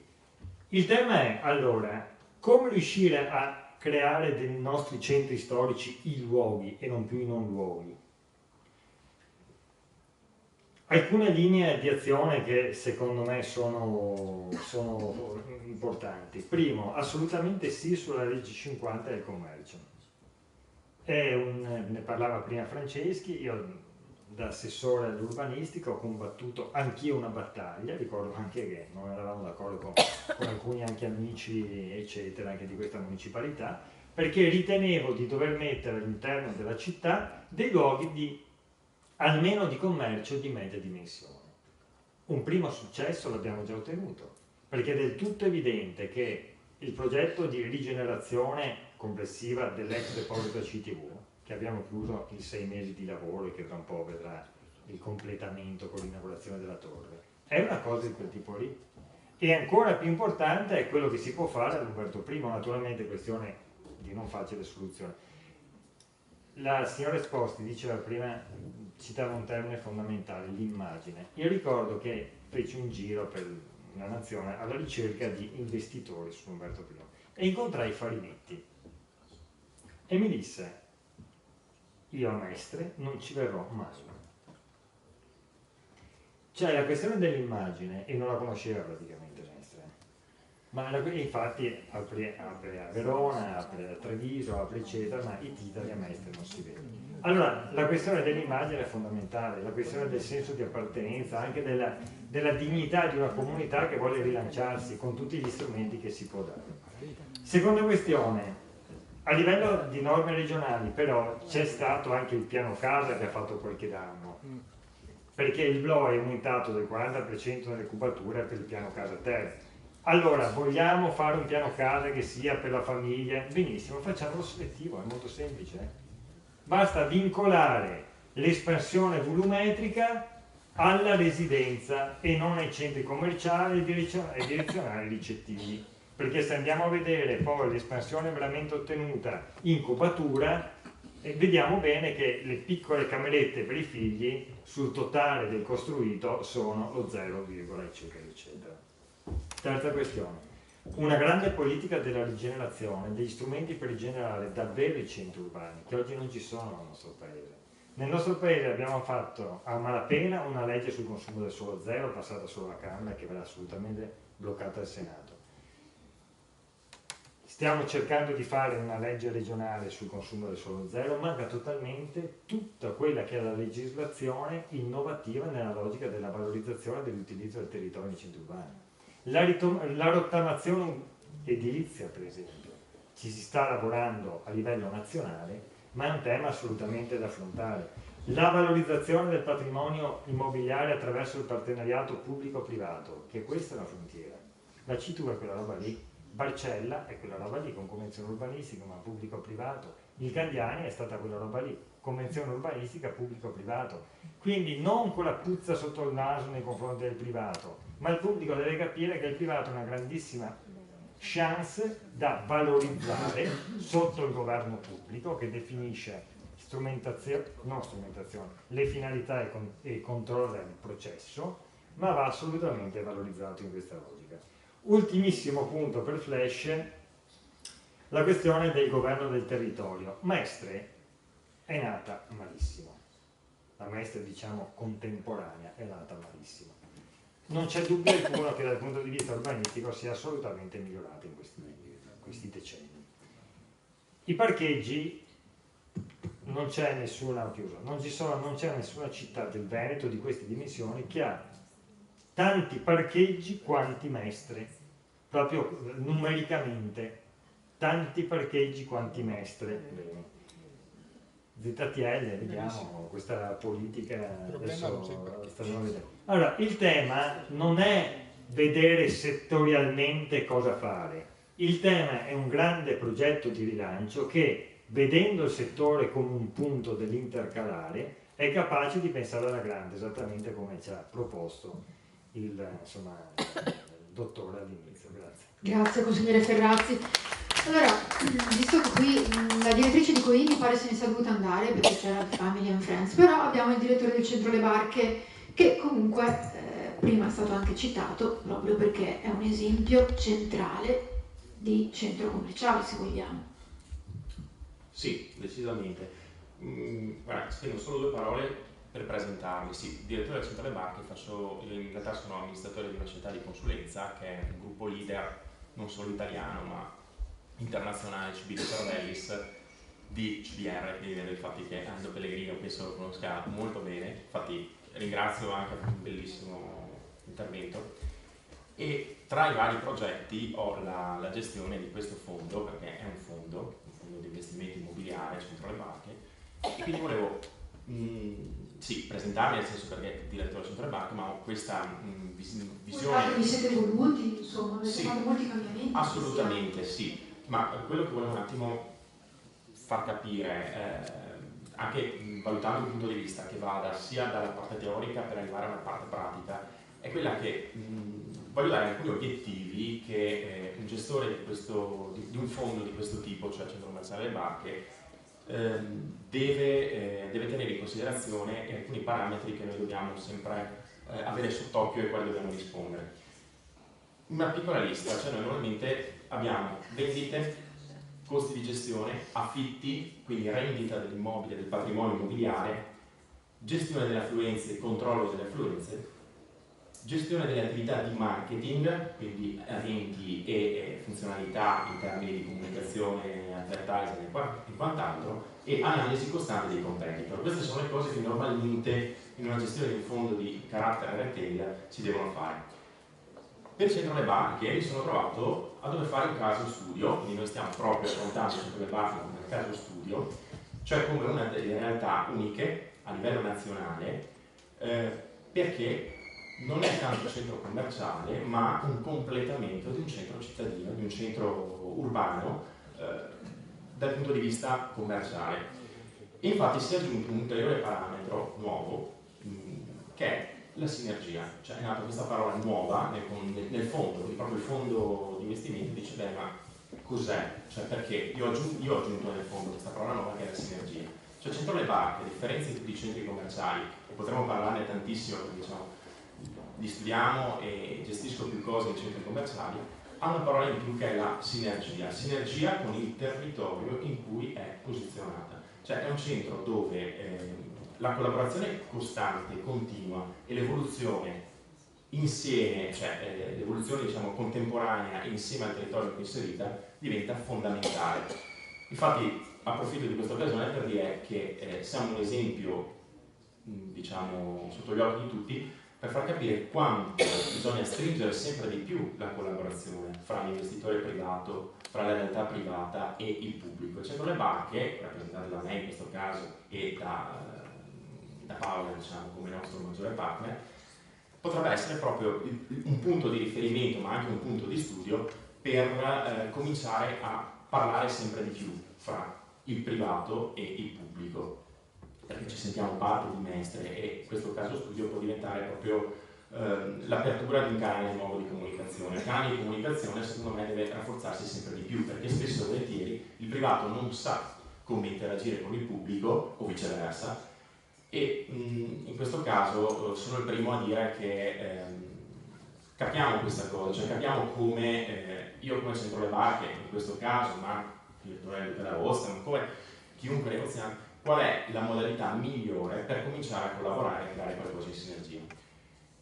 Potremmo raccontarci un sacco di cose e potrei dire che tutte le cose che noi facciamo sappiamo che come Centro Le Barche noi cerchiamo di dare il possibile, di dare quello che possiamo fare, di innovarci, di stare dietro alle difficoltà e i parametri, diciamo le cose su cui noi dobbiamo lavorare penso siano le stesse identiche, gli stessi identici argomenti che l'amministrazione pubblica, o chiamiamola amministrazione pubblica, comunque diciamo, tutti gli enti che ci stanno intorno, dovrebbero diciamo, lavorare nella stessa direzione. Quindi noi sappiamo che l'offerta merceologica è una cosa fondamentale, che dobbiamo quindi studiare un po' insieme, la presenza dei servizi, la visibilità nostra, ma del centro è fondamentale, l'attrattività di un centro come Centro Le Barche, ma del centro in generale è una cosa da studiare, così come il comfort in generale, cioè come il cliente o come l'utilizzatore o come la persona che gira a Mestre si sente a Mestre. E la comunicazione.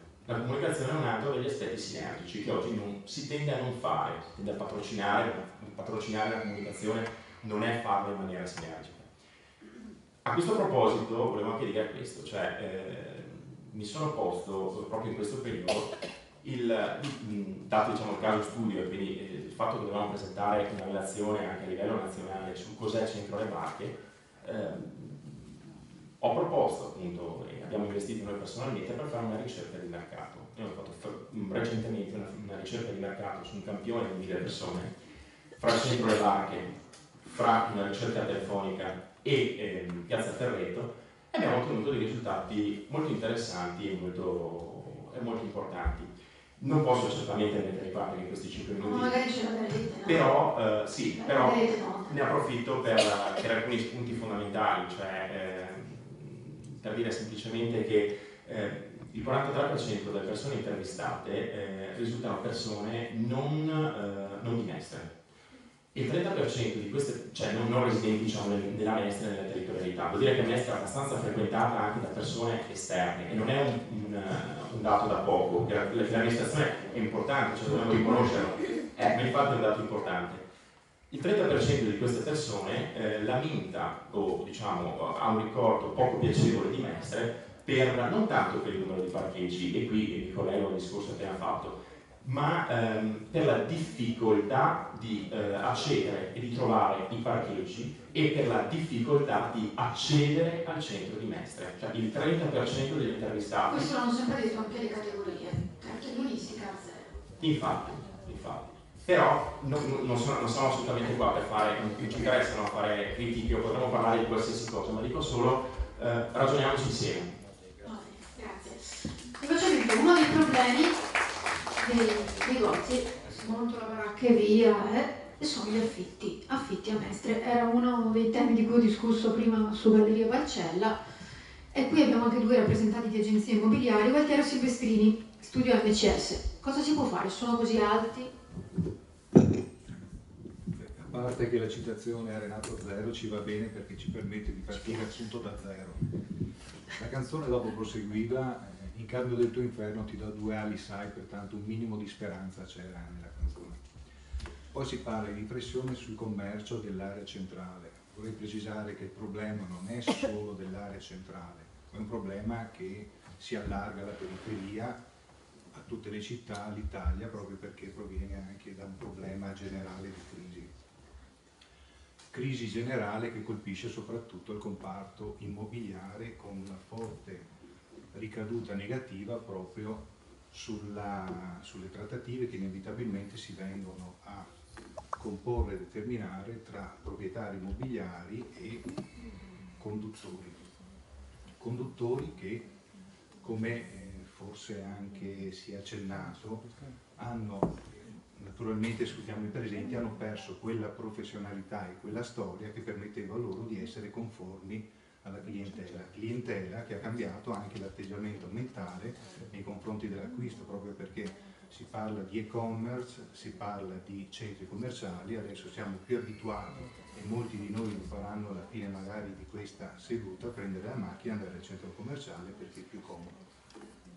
Ma non andiamo in centro proprio perché magari non troviamo dei negozi che siano conformi alle nostre esigenze. Questi negozi che vengono visitati e poi non più visitati sono destinati a chiudere e a creare la desertificazione, insomma i bollettini di guerra che ormai ci arriva dagli organi di informazione, che sembra veramente apocalittico. Ma ripeto, come diceva Renato Zero, anch'io vedo una luce alla fine del tunnel, magari una luce fioca, non so se sarà vera ripresa, ma lo scopriremo solo vivendo, così citiamo anche... E quindi cosa si può fare? Allora, anche creare un MOSE contro la desertificazione, cioè grandi progetti, lo vedo abbastanza difficile. Io mi muoverei sfruttando quello che abbiamo a disposizione.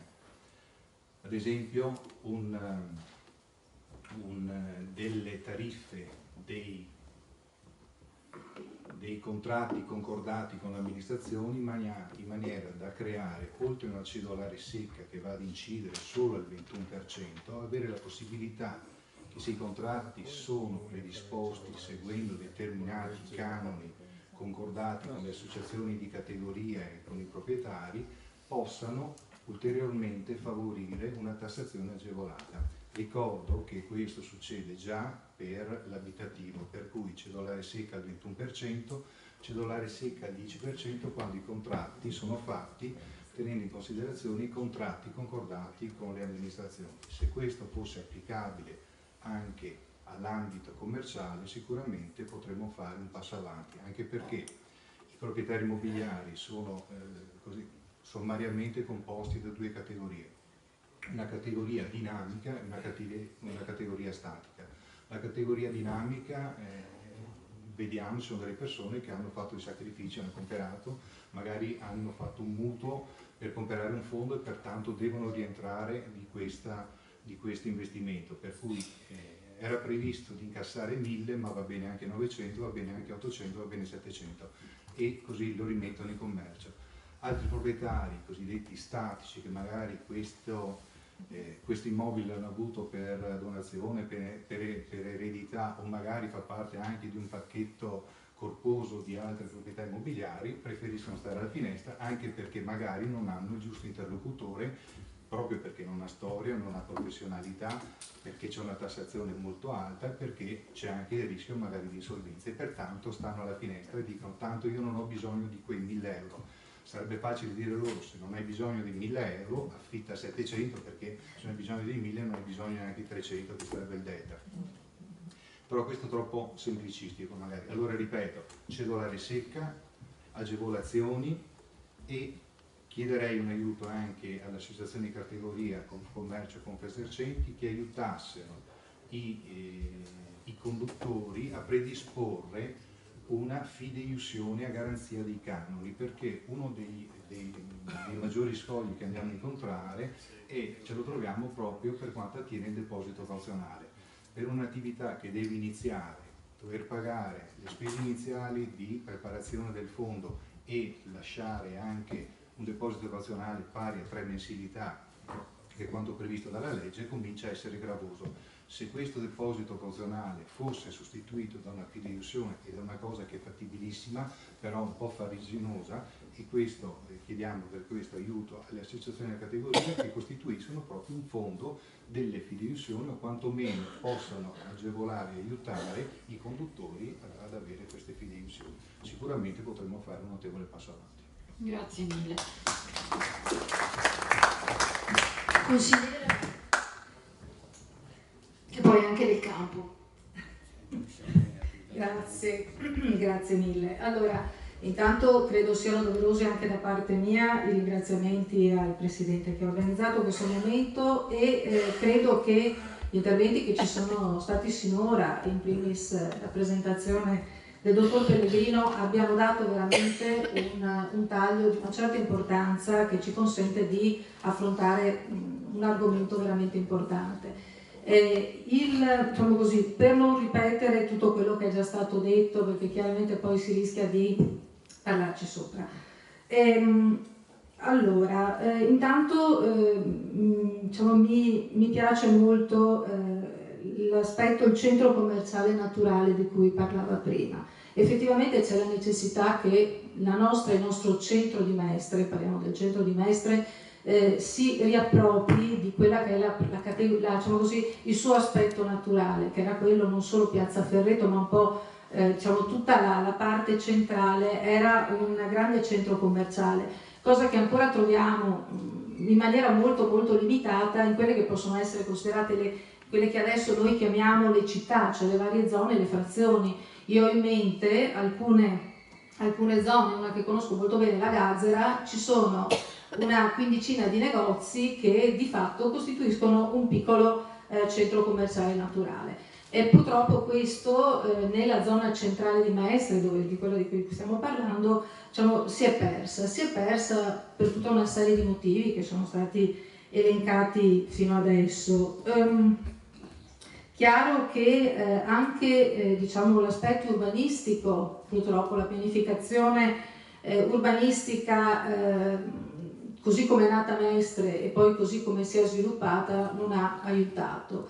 E però bisogna anche dire che, diciamo così, ci sono stati anni in cui, soprattutto parliamo degli anni 70, gli anni 80, anche gli anni 90, andava tutto bene, i commercianti arrivavano, abbiamo avuto soprattutto Piazza Ferreto che si è riempita di attività con anche dei diciamo, un lievitare di costi di affitto che poi sono diventati insostenibili, tanto è vero che nel momento in cui diciamo, la situazione economica, un po' per l'aspetto proprio economico in sé, un po' per il proliferare dei grandi centri commerciali, è venuto via via a mancare, e poi abbiamo il risultato che vediamo in questo periodo, cioè che i negozi, oltre che nel centro, anche nelle vie di collegamento dal centro verso la stazione piuttosto che Carpenedo eccetera, vediamo che è veramente una grande moria.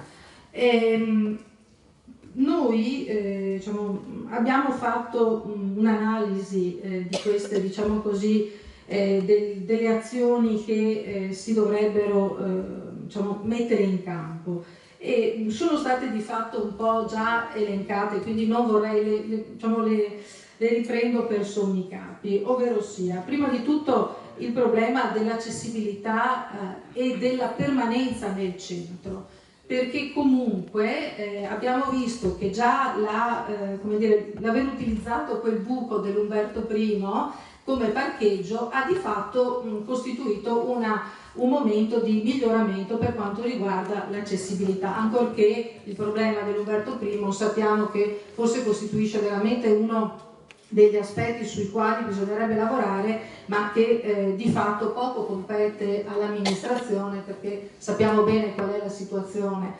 E poi abbiamo ovviamente come secondo punto creare l'appetibilità del commercio, quindi attirare i clienti, attirare le persone all'interno della città, e su questo penso che possa essere veramente molto utile diciamo così, non solo l'aspetto del rilancio commerciale di cui parlava prima il dottor Pellegrino legato a una commistione residenziale, turismo e commercio, ma io ci vedo anche un aspetto importante legato alla cultura.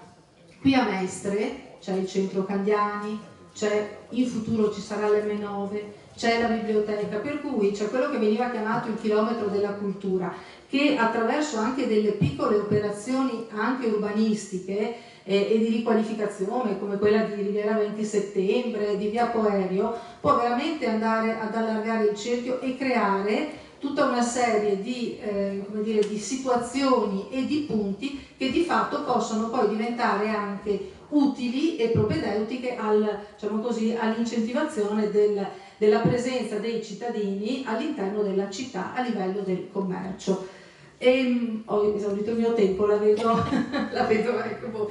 Allora, io credo veramente che un ultimo aspetto che credo sia giusto sottolineare e che è stato solamente affrontato è quello comunque anche della localizzazione del mercato fisso e del bisettimanale, perché credo che quello sia diciamo così, un elemento che andrebbe oltretutto a riqualificare un'area, dando anche, io cito sempre un esempio che ho visto a Rotterdam, ho visto un bellissimo mercato che è realizzato con diciamo così, dei banchi all'interno di una struttura che poi comprende anche il residenziale, una cosa bellissima, e non è solo Rotterdam, ma ce ne sono anche altri, e credo che un'idea di questo tipo, ancorché magari difficile perché richiede una grande diciamo così, una grande compartecipazione, soprattutto qui in questo caso del privato che è proprietario dell'area, però sicuramente potrebbe essere anche un colpo d'ala, quello di cui parlava prima, un colpo d'ala importante per l'area centrale di Mestre. Grazie. Grazie mille. Allora abbiamo qui con noi anche Alessandra Marinello, Coop Veneto, e verrebbe subito da chiedere, insomma, ci siamo contenti di Perlando che aprirà a breve, però noi non vi faremo questa domanda, nel senso che prima scambiavamo su due parole e appunto dicevamo che da una parte ci sono i centri commerciali, dall'altra c'è il negozio di vicinato, però forse anche lo stesso commercio dovrebbe un po' modificarsi, adattarsi alle esigenze delle persone. Sì, buonasera a tutti. Io, per precisare un attimo il mio ruolo, mi occupo di sviluppo di nuovi negozi in Veneto per Coop, e quindi ho avuto modo di analizzare molte posizioni, di studiarle, eccetera, per verificare se c'era la possibilità di aprire nostre iniziative.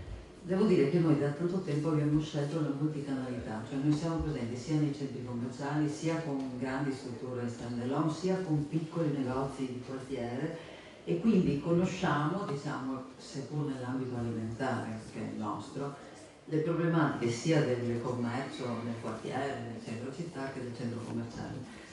Questo nel pensiero che non ci sia un antagonismo diretto tra queste forme, ma che ci siano due modi diversi di fare la spesa. Una cosa è la spesa di scorta o lo shopping domenicale con la famiglia, eccetera. Un'altra è la spesa nel centro cittadino, un'altra è la spesa quotidiana, eccetera. Certo, il settore alimentare ha una dinamica sua un po' diversa dagli altri. Anche se anche il settore alimentare sta vivendo una crisi sia nei consumi, sia nella concorrenza, sia nella modificazione stessa della sua attività, perché stanno cambiando i consumi non solo nella quantità, diciamo, la gente ha meno soldi, spende meno, ma anche nella qualità, quindi richiede una continua attenzione a innovare, a seguire, diciamo, gli input del mercato per cambiare. Faccio due esempi velocissimi.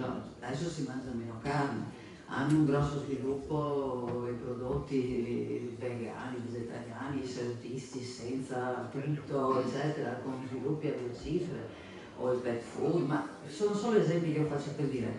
Nessuno è immune dalla necessità continua di analizzare il mercato in cui opera e cercare come muoversi. Noi stiamo per esempio ragionando anche sull'e-commerce, che interessa già e interesserà sempre più anche l'alimentare, anche i freschissimi con Amazon, perché è vero che c'è il supermercato 24, ma è vero che Amazon partirà anche in Italia, lo fa già essere lungo, eccetera, anche con i freschissimi, perché si organizzano per portare in giornata, in giro di poche ore i prodotti. Quindi nessuno è immune, non c'è il piccolo negozio del centro assediato dai centri commerciali e i centri commerciali cattivi invece che mangiano i cittadini. Corrispondono a esigenze diverse. Qualcuno ha detto, adesso io sarò anche breve perché tante cose sono già state dette, chiediamoci perché la gente va nei centri commerciali. Io siccome ci vado per lavoro, tendo a non andarci quando non lavoro, perché andiamo abbastanza, ecco. Però effettivamente è impressionante vedere in certe giornate l'affluenza a questi centri, ma perché? Certo l'offerta, certo il momento di socialità, certo l'integrazione, l'attività fatta, come qualcuno già diceva, di tante cose, di mangi, ci sono spettacoli, incontri persone, direi anche di sicurezza, di pulizia, che non è trascurabile. Cioè io vado lì con i miei nipotini, possono correre, non succede niente, tutto al più un vigilante li fermerà se fanno dei danni, ecco, mentre non è sempre così nella città. Quindi, e questo costa però agli operatori commerciali dei centri commerciali, cioè non è gratuito.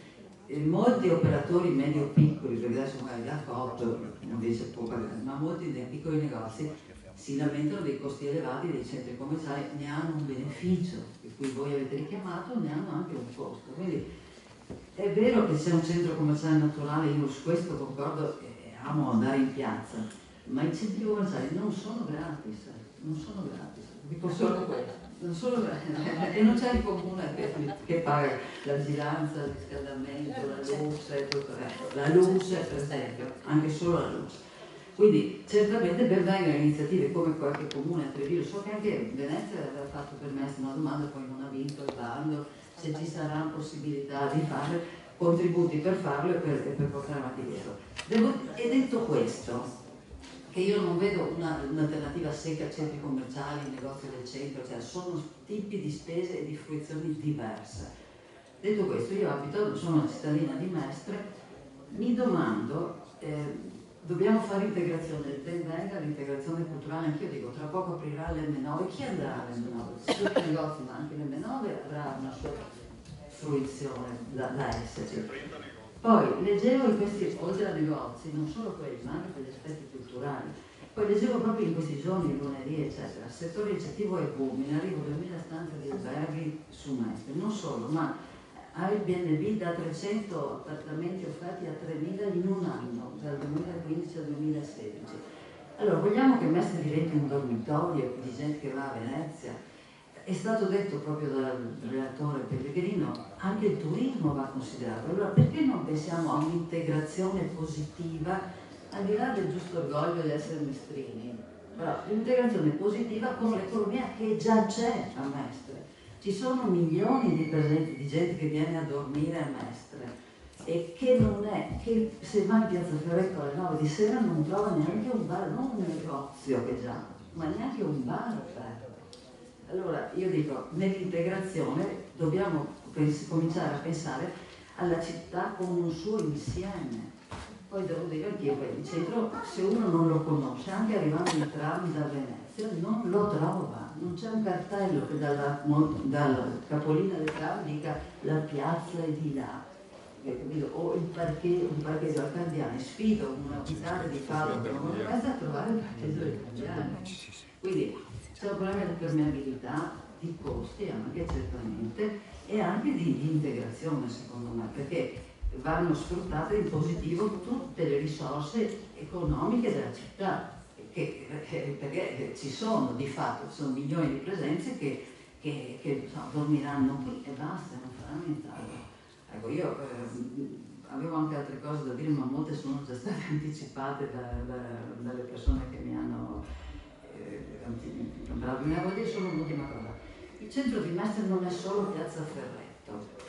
Nella municipalità di Mestre è importante considerare i poli che hanno una loro esistenza e ce l'avevano. Penso a Via Piave, a Via Danto, perciò mi interessa, ma penso anche a Carpenello, penso ai parchi che abbiamo, alla sicurezza che c'è o non c'è nei nostri parchi. Quindi creare un circuito tra cioè sono come corpi separati adesso, anche questo è già stato detto prima.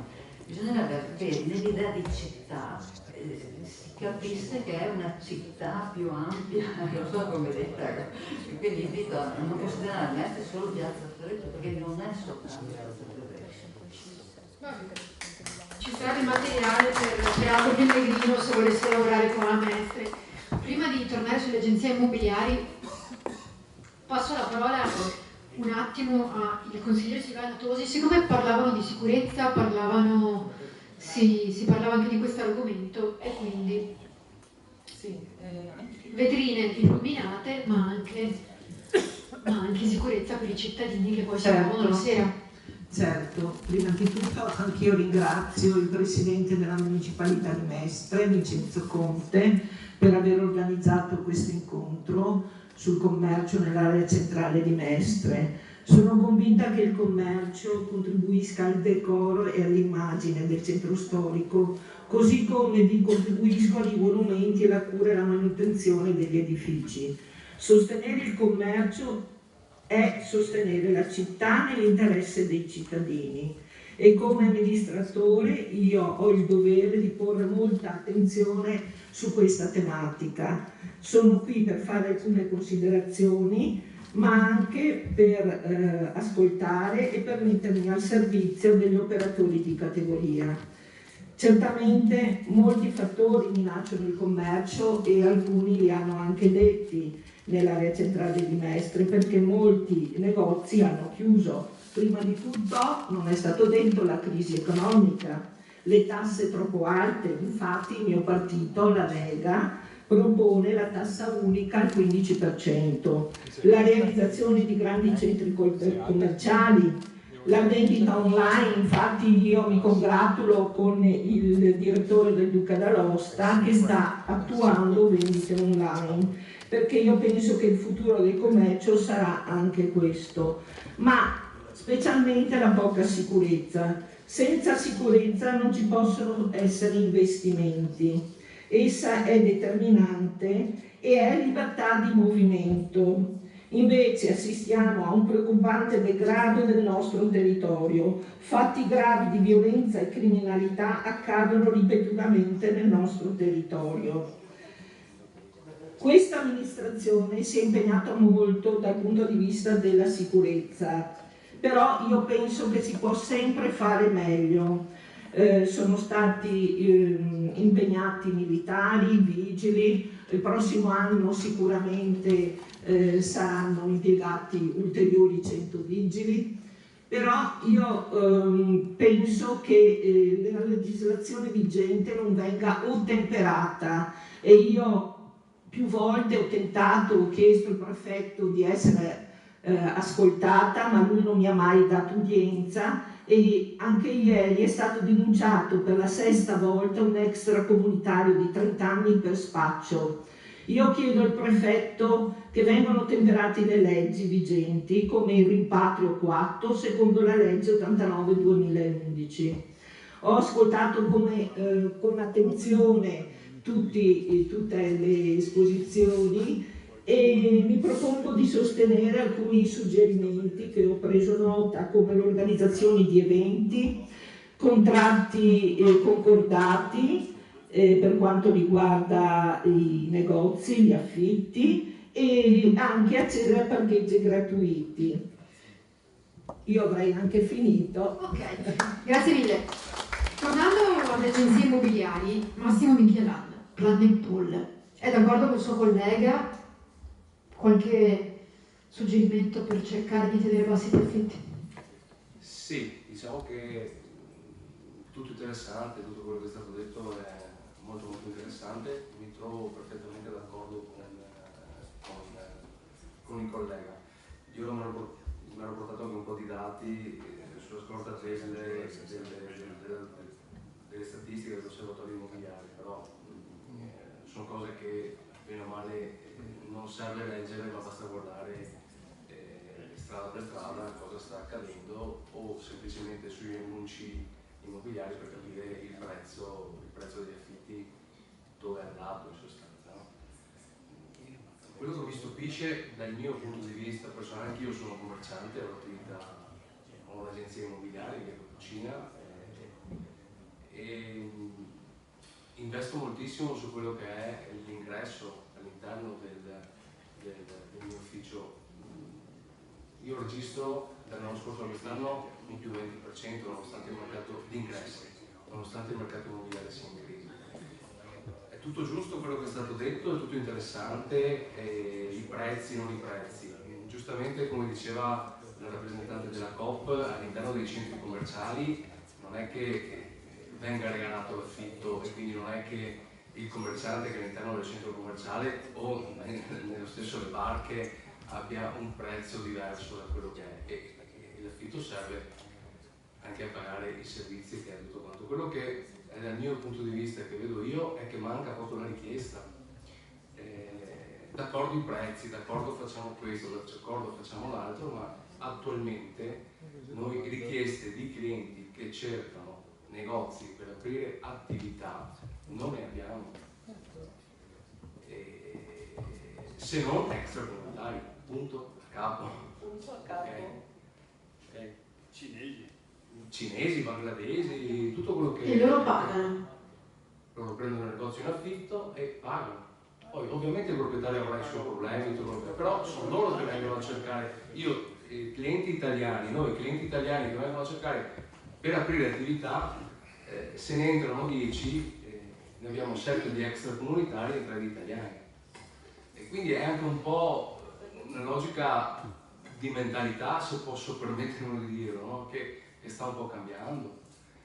Dopo riempire le piazze, non riempire le piazze, il mondo sta cambiando, l'online, sono tutte cose che accadono e noi a Mestre non è che possiamo cambiare il mondo, no? Succedono, dobbiamo adeguarci, dobbiamo non riuscire a mio avviso, a non subire il mercato ma a aggredirlo. È ovvio che dobbiamo investire. Io sono di Noale, ho partecipato a parecchi incontri con i commercianti di Noale perché avevo un'attività lì a Noale. Sì, d'accordo, il comune serve, il comune deve aiutarci, però siamo noi commercianti, punto a capo. Siamo noi che dobbiamo creare l'attrattiva. Poi ci sono problemi di sicurezza, c'è questo, c'è l'altro, tutto quello che si vuole. Ma a mio avviso deve essere l'imprenditore che va avanti, anche perché il mondo cambia talmente velocemente che, scusatemi per chi gestisce l'amministrazione pubblica, ma i tempi dell'amministrazione pubblica non sono uguali ai tempi del commercio, purtroppo. Okay? E quindi noi commercianti dobbiamo essere veloci e rapidi. Se stiamo qui ad aspettare, con tutte le buone intenzioni, con la massima stima di tutto, che l'amministrazione comunale ci supporti, ben venga, per carità, ma con che tempi e con che scadenze. Dobbiamo essere, a mio avviso, sono anch'io un commerciante, lo ripeto, oltre a quello che è il mercato, dobbiamo essere un attimino più attivi noi e credere molto di più su quello che è la nostra attività, insomma. Questo è il mio parere. Grazie. Allora, qui ci sono anche Silvia Angeloni, che è un'altra di quelle commercianti che ha attività e che sta facendo qualcosa per rivitalizzare il centro di Mestre. Ringrazio moltissimo il Presidente Conte per questa opportunità per parlare e ho un sacco di cose da dire perché vorrei portare tutti un attimino ai fatti concreti della città. Mestre è diventato la periferia, i centri sono i centri commerciali.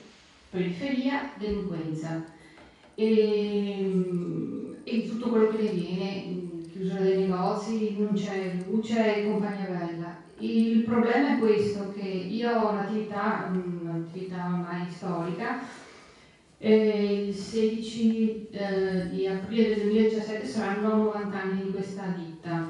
Non so se arriverò a fare 90 anni grazie al nostro bravissimo sindaco, e peccato che Boraso non c'è perché è andato via, ma avevo da dire 2 parole.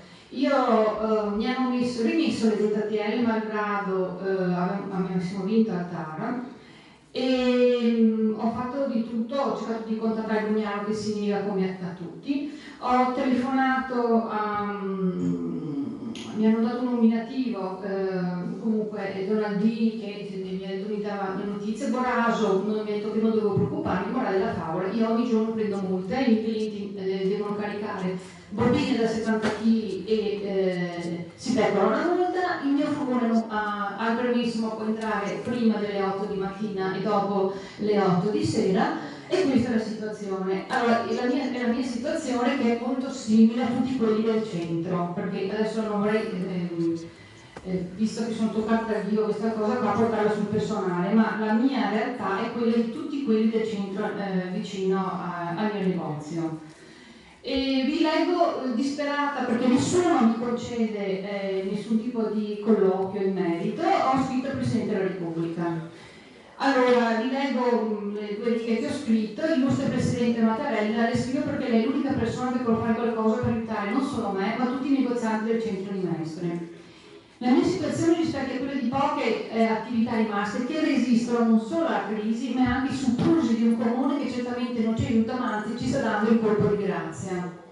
Io sono disperata e la mia salute ne risente. Il 17 aprile del 2017 il mio negozio, considerato storico, dovrebbe compiere 90 anni, ma io rischio di chiudere e licenziare i miei dipendenti prima di raggiungere questa data.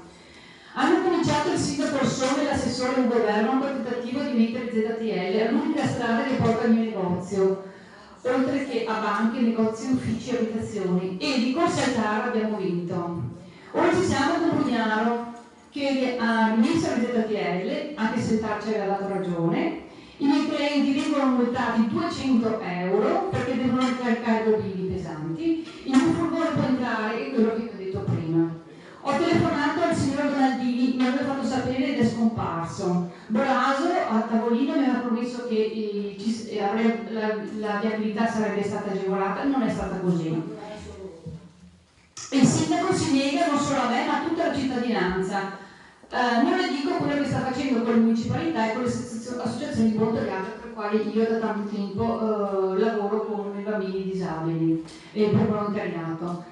E la prego, mi aiuti, sto veramente male, rimango in attesa di un suo cordiale riscontro, una cittadina onesta, dottoressa Angeloni Silvia. Allora, il discorso è questo, non c'è nessuna volontà da parte del sindaco e anzi penso che proprio non gli interessa niente dei cittadini, ma ha ben altri interessi, io non so quali, io non voglio sapere.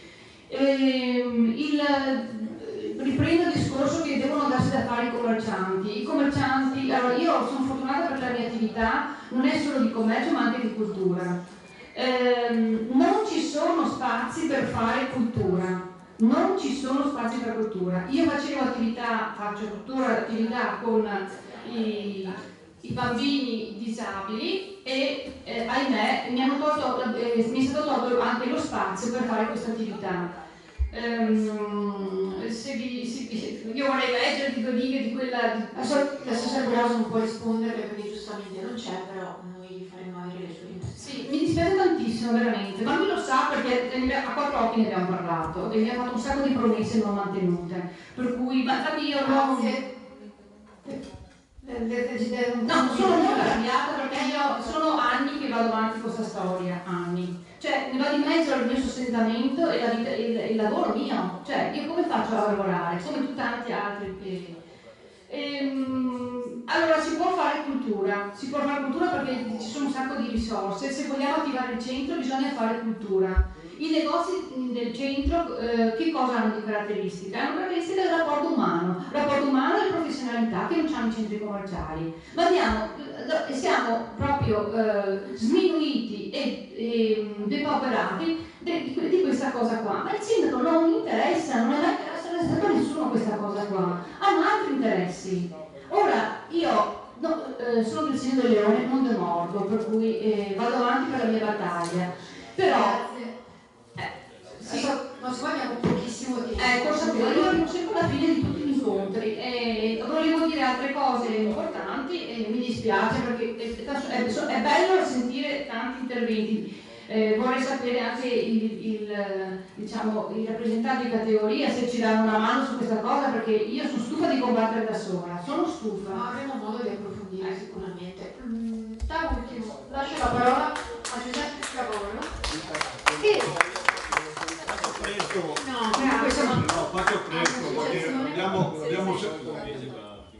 servono le associazioni. Abbiamo sentito, sì, servono le associazioni qualora ci sia un rapporto positivo con l'amministrazione comunale. Le cose che volevo dire non le lasciamo perdere perché il tempo. Volevo solamente ricordare, primo, la questione economica di questa città. Porto Marghera non c'è più e non c'è stato un ricambio per quanto riguarda, diciamo così, il mondo del lavoro. La seconda questione è che giustamente cioè il centro di Mestre, specialmente il centro di Mestre, è un centro di anziani e la casa di ricovero. Questo è un altro nodo che dovrebbe essere in qualche modo affrontato. Non so quale possa essere la strada, devo dire la verità, ma questa è la verità pura e semplice. Mi sembra che qualche passo in avanti abbiamo fatto per quanto riguarda la sicurezza. Ci sono novità per quanto riguarda che va, diciamo, credo, prese come questa del museo, quindi la questione dell'M9, ma non solo questo, con tutti i 30-40 negozi che dovrebbero aprire e quant'altro di estrema qualità. E poi, non l'ultimo, come diceva la Marinello, c'è una questione che riguarda il turismo. Ci sono 2,5 milioni, 2 milioni, quasi 3 milioni di presenze nell'area mestrina, non scordiamoci anche per quanto riguarda qualche altra realtà come Marghera e quant'altro, che non vengono assolutamente sfruttate. Questo credo che sia un impegno che il Comune potrebbe in qualche modo prenderlo. Grazie mille. Allora, intanto è stata un'impresa farvi parlare tutti, ringrazio tutti chi è rimasto, chi è dovuto andare via, mi scuso con Silvia Angeloni. Tantissima la carne messa al fuoco, qualche risposta? Maurizio Franceschi. No, io sono rimasto fino alla fine, ovviamente, perché ho fatto di cortesia. No, sì, ma sono rimasto fino alla fine perché ho aspettato, diciamo, la conclusione del momento ufficiale per fare un po' di chiacchiere, no? Perché la questione, secondo me, l'argomento che stiamo discutendo, io l'ho sempre ritenuto un argomento estremamente importante. Cioè, se noi vogliamo affrontare un po' le questioni della città, compreso l'ultimo problema che è stato posto, perché c'è un modo per diciamo, affrontare tutti gli argomenti, anche quelli difficili come la pedonalizzazione, le ZTL e altre cose, no? Sapendo che le città vanno in quella direzione. Allora, le due considerazioni le faccio molto velocemente perché non affronto la questione da un punto di vista dei comportamenti sociologici dei consumatori perché vanno nei centri commerciali rispetto ai centri città. Rispondo così però a questa considerazione che faceva con lei. Cioè io credo che vadano nei centri commerciali semplicemente perché l'offerta dei centri commerciali è molto più forte e dall'altra parte perché le città hanno perso delle funzioni che tradizionalmente e storicamente hanno sempre avuto. Se noi solo per un momento immaginiamo che nel nostro territorio non ci fossero i centri commerciali nella consistenza con cui sono presente, certamente avremo le città popolate. Questo è un dato di fatto, cioè voglio dire, hanno svuotato, le città sono state svuotate. Allora, ma arrivo al dunque e ripeto ancora, è vero che i commercianti devono fare la loro parte, figurarsi, sono il primo io a essere critico con me stesso che li rappresento, ma anche con loro, perché ogni tanto dico facciamo le cose nonostante voi, chiaro? Però qui manca sempre un soggetto che si chiama amministrazione comunale. Ma non tanto perché l'amministrazione comunale abbia la bacchetta magica per risolvere le questioni. E guarda, il fatto che noi non abbiamo, e alcune considerazioni sono molto vere perché faceva la dottoressa Angeloni, qui non si parla con nessuno. Cioè noi non abbiamo un interlocutore, il sindaco non si parla, gli assessori sono cambiati e quando c'erano praticamente come se non ci fossero. Chiaro? Allora, secondo voi, lo dico ai consiglieri che sono rimasti presenti, che rappresentano la maggioranza, ma secondo voi com'è possibile che una città che sta vivendo le complessità e le difficoltà che certamente sono nazionali, ma qui ne aggiungiamo qualcuno in più, non c'è solamente il fatto economico, ci sono tanti altri aspetti che condizionano e compromettono fortemente il futuro della città e c'è una percezione di questa città di sfiducia, e cioè nessuno investe. Lei lo diceva molto, allora è un problema generale, è vero, no? Ma qui è ancora più forte, perché c'è un'immagine della città negativa. Allora bisogna fare una forte operazione di immagine positiva di questa città. E non la si fa con delle iniziative inventate, la si fa con un progetto, perché io mi rivolgo alle 2 consigliere comunali, parlate voi col vostro sindaco, io non ci riesco, e dite una cosa molto semplice, che dedichi una mezz'ora del suo tempo col dottore qui presente, va bene, che gli spieghi un po' come si affronta i temi della rigenerazione urbana, della riqualificazione e del rilancio delle città, e probabilmente iniziando un percorso che richiederà del tempo, forse riusciamo in modo partecipato, perché là un altro aspetto importante questo, in modo partecipato, cioè coinvolgendo i soggetti che sono interessati, che non significa fare le riunioni inutili, rituali, che sono io il primo a non sopportare più, va bene, ma su alcune questioni specifiche come questa, cioè la costituzione del distretto commerciale, coinvolgendo anche in tutto questo e chiedendo anche un contributo alla grande distribuzione, perché con tutto il bene e il rispetto che io ho per gli amici della grande distribuzione, in particolare qui il mio amico che ci incontriamo sempre, litighiamo spesso, soprattutto in regione, ma poi alla fine su alcune cose sono molto contento perché ormai è arrivato a fare le stesse affermazioni che facevamo noi un tempo, e cioè, e concludo, che i contenitori della grande distribuzione diventeranno nel tempo un grande problema di bonifiche che dovremo affrontare, e io spero che ci sia una riscoperta della città, se c'è una capacità da parte di chi governa le città, va bene, a ritrovare una guida e avere anche un'idea, cioè finiamola con l'improvvisazione e con le soluzioni da bar, scusate, uso termini così, perché quando io sento ogni volta delle risposte che mi può dare una persona qualsiasi al bar, ma me la dà un amministratore che dovrebbe governare e risolvere i problemi della città, io abbasso le braccia, alzo bandiera bianca e dico basta, io non dico più nulla. Allora, cominciamo ad affrontare le cose seriamente e pensando al futuro. Questo è quello che volevo dire, quindi rivolgo a voi questo invito. Invitate il dottore, fatelo parlare col sindaco e vediamo se riesce a convincerlo su come si può affrontare. Aldo Pellegrino, assessore esterno al commercio, anzi, perché a Treviso avevano addirittura un assessore alla rivitalizzazione del centro storico, giusto? No, non è proprio più o meno, ma comunque da noi non solo non c'è quello, ma non c'è praticamente niente. Sì, arrivo solo un attimo perché il dottor Pellegrino, comunque, visto che ci ha ascoltato fino alla fine, voleva dire anche qualcosa, poi la Vini magari ci dirà che sicuramente parlerà col sindaco. Ma non proprio. Due minuti. Sicuramente.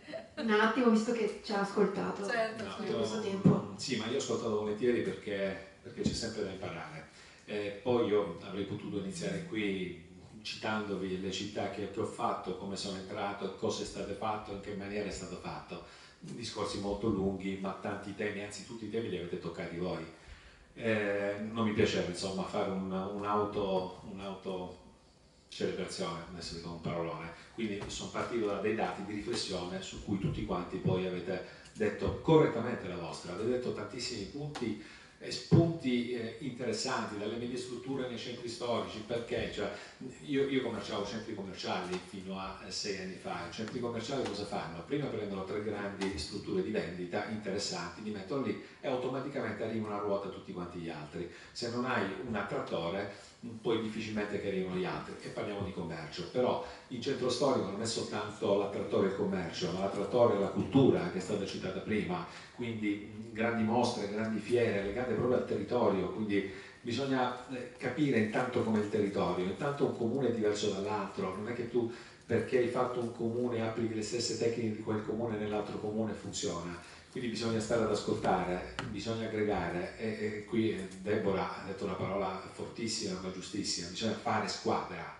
Quindi fare squadra, questa è la prima cosa. Ma sapete quanti comuni che mi chiamano, io mi siedo al tavolino con l'amministrazione comunale, con le associazioni di categorie, dopo mezz'ora ringrazio, saluto e vado via. Non c'è budget che tenga, perché capisco che non si può lavorare in quel luogo.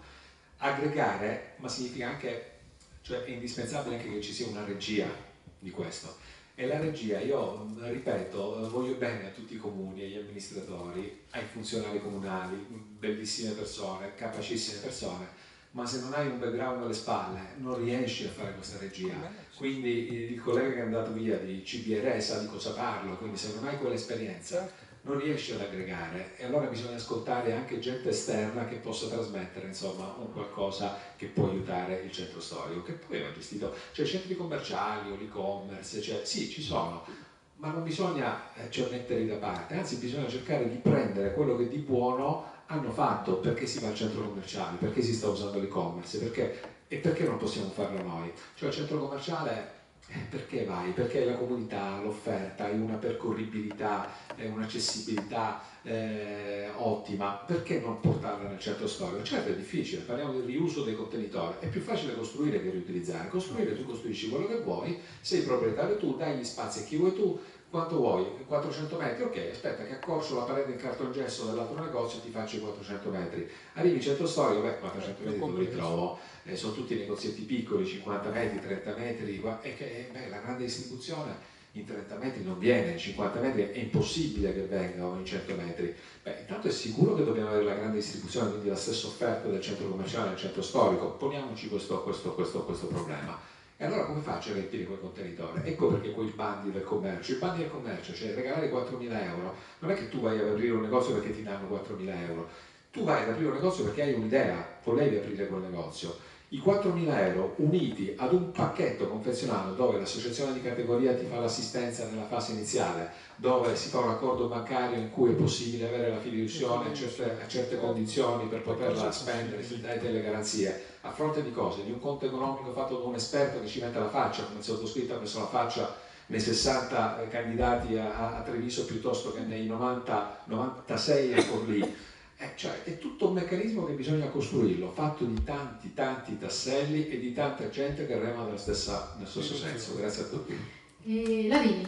Sì, velocemente, non dirò che parlerò con il sindaco, ma credo che intanto il fatto che io e la collega consigliera Tosi siamo rimasti fino alla fine e abbia soprattutto accettato l'invito di questa sera, oltre che gradito e doveroso, credo che fosse proprio un interesse, e questo lo dico soprattutto da parte mia, un interesse nel sentire quali sono delle proposte, e in questo caso credo veramente di poter sposare l'invito di avere un colloquio anche più magari più approfondito di quelle che sono le proposte che sono state fatte. Chiaro che si sapeva che questa sera sarebbero emerse delle problematiche come quella della dottoressa Geloni, di cui io non ero a conoscenza, e chiaramente, però io sposo in toto quello che ha appena detto il dottor Pellegrino.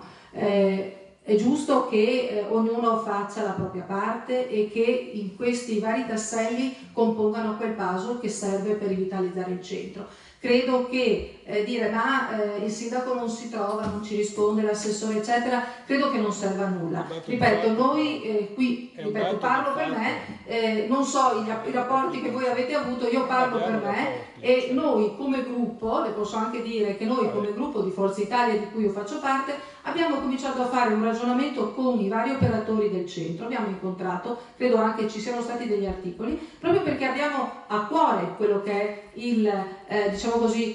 la ripresa della città, non solo del centro ma di tutta la città. Per cui da parte mia e come Presidente della Commissione Urbanistica, quindi per quello che mi può competere, sicuramente quello di cui abbiamo parlato questa sera sarà sicuramente uno spunto importante per poter poi procedere con l'attività. Grazie. Allora un ringraziamento a tutti i maratonetti, specialmente quelli del pubblico, ma anche a tutti gli intervenuti che sono rimasti fino alla fine. Io penso che comunque l'iniziativa abbia avuto il pregio di affrontare il problema sotto tutti gli aspetti.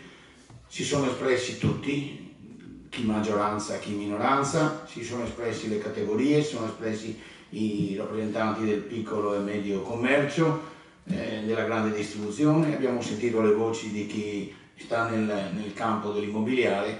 Io penso che gli elementi che abbiamo sottolineato all'inizio e anche alcune proposte scaturite dalla commissione di questa municipalità abbiano trovato rispondenza, cioè la possibilità di ragionare su affitti in qualche maniera calmierati o ragionati tra comune e sezioni di categoria, la possibilità di andare incontro con modeste defiscalità che si possono fare, perché sulla tassa delle immondizie e sulle occupazioni spazi pubblici ho sentito anche altri che sono convenuti.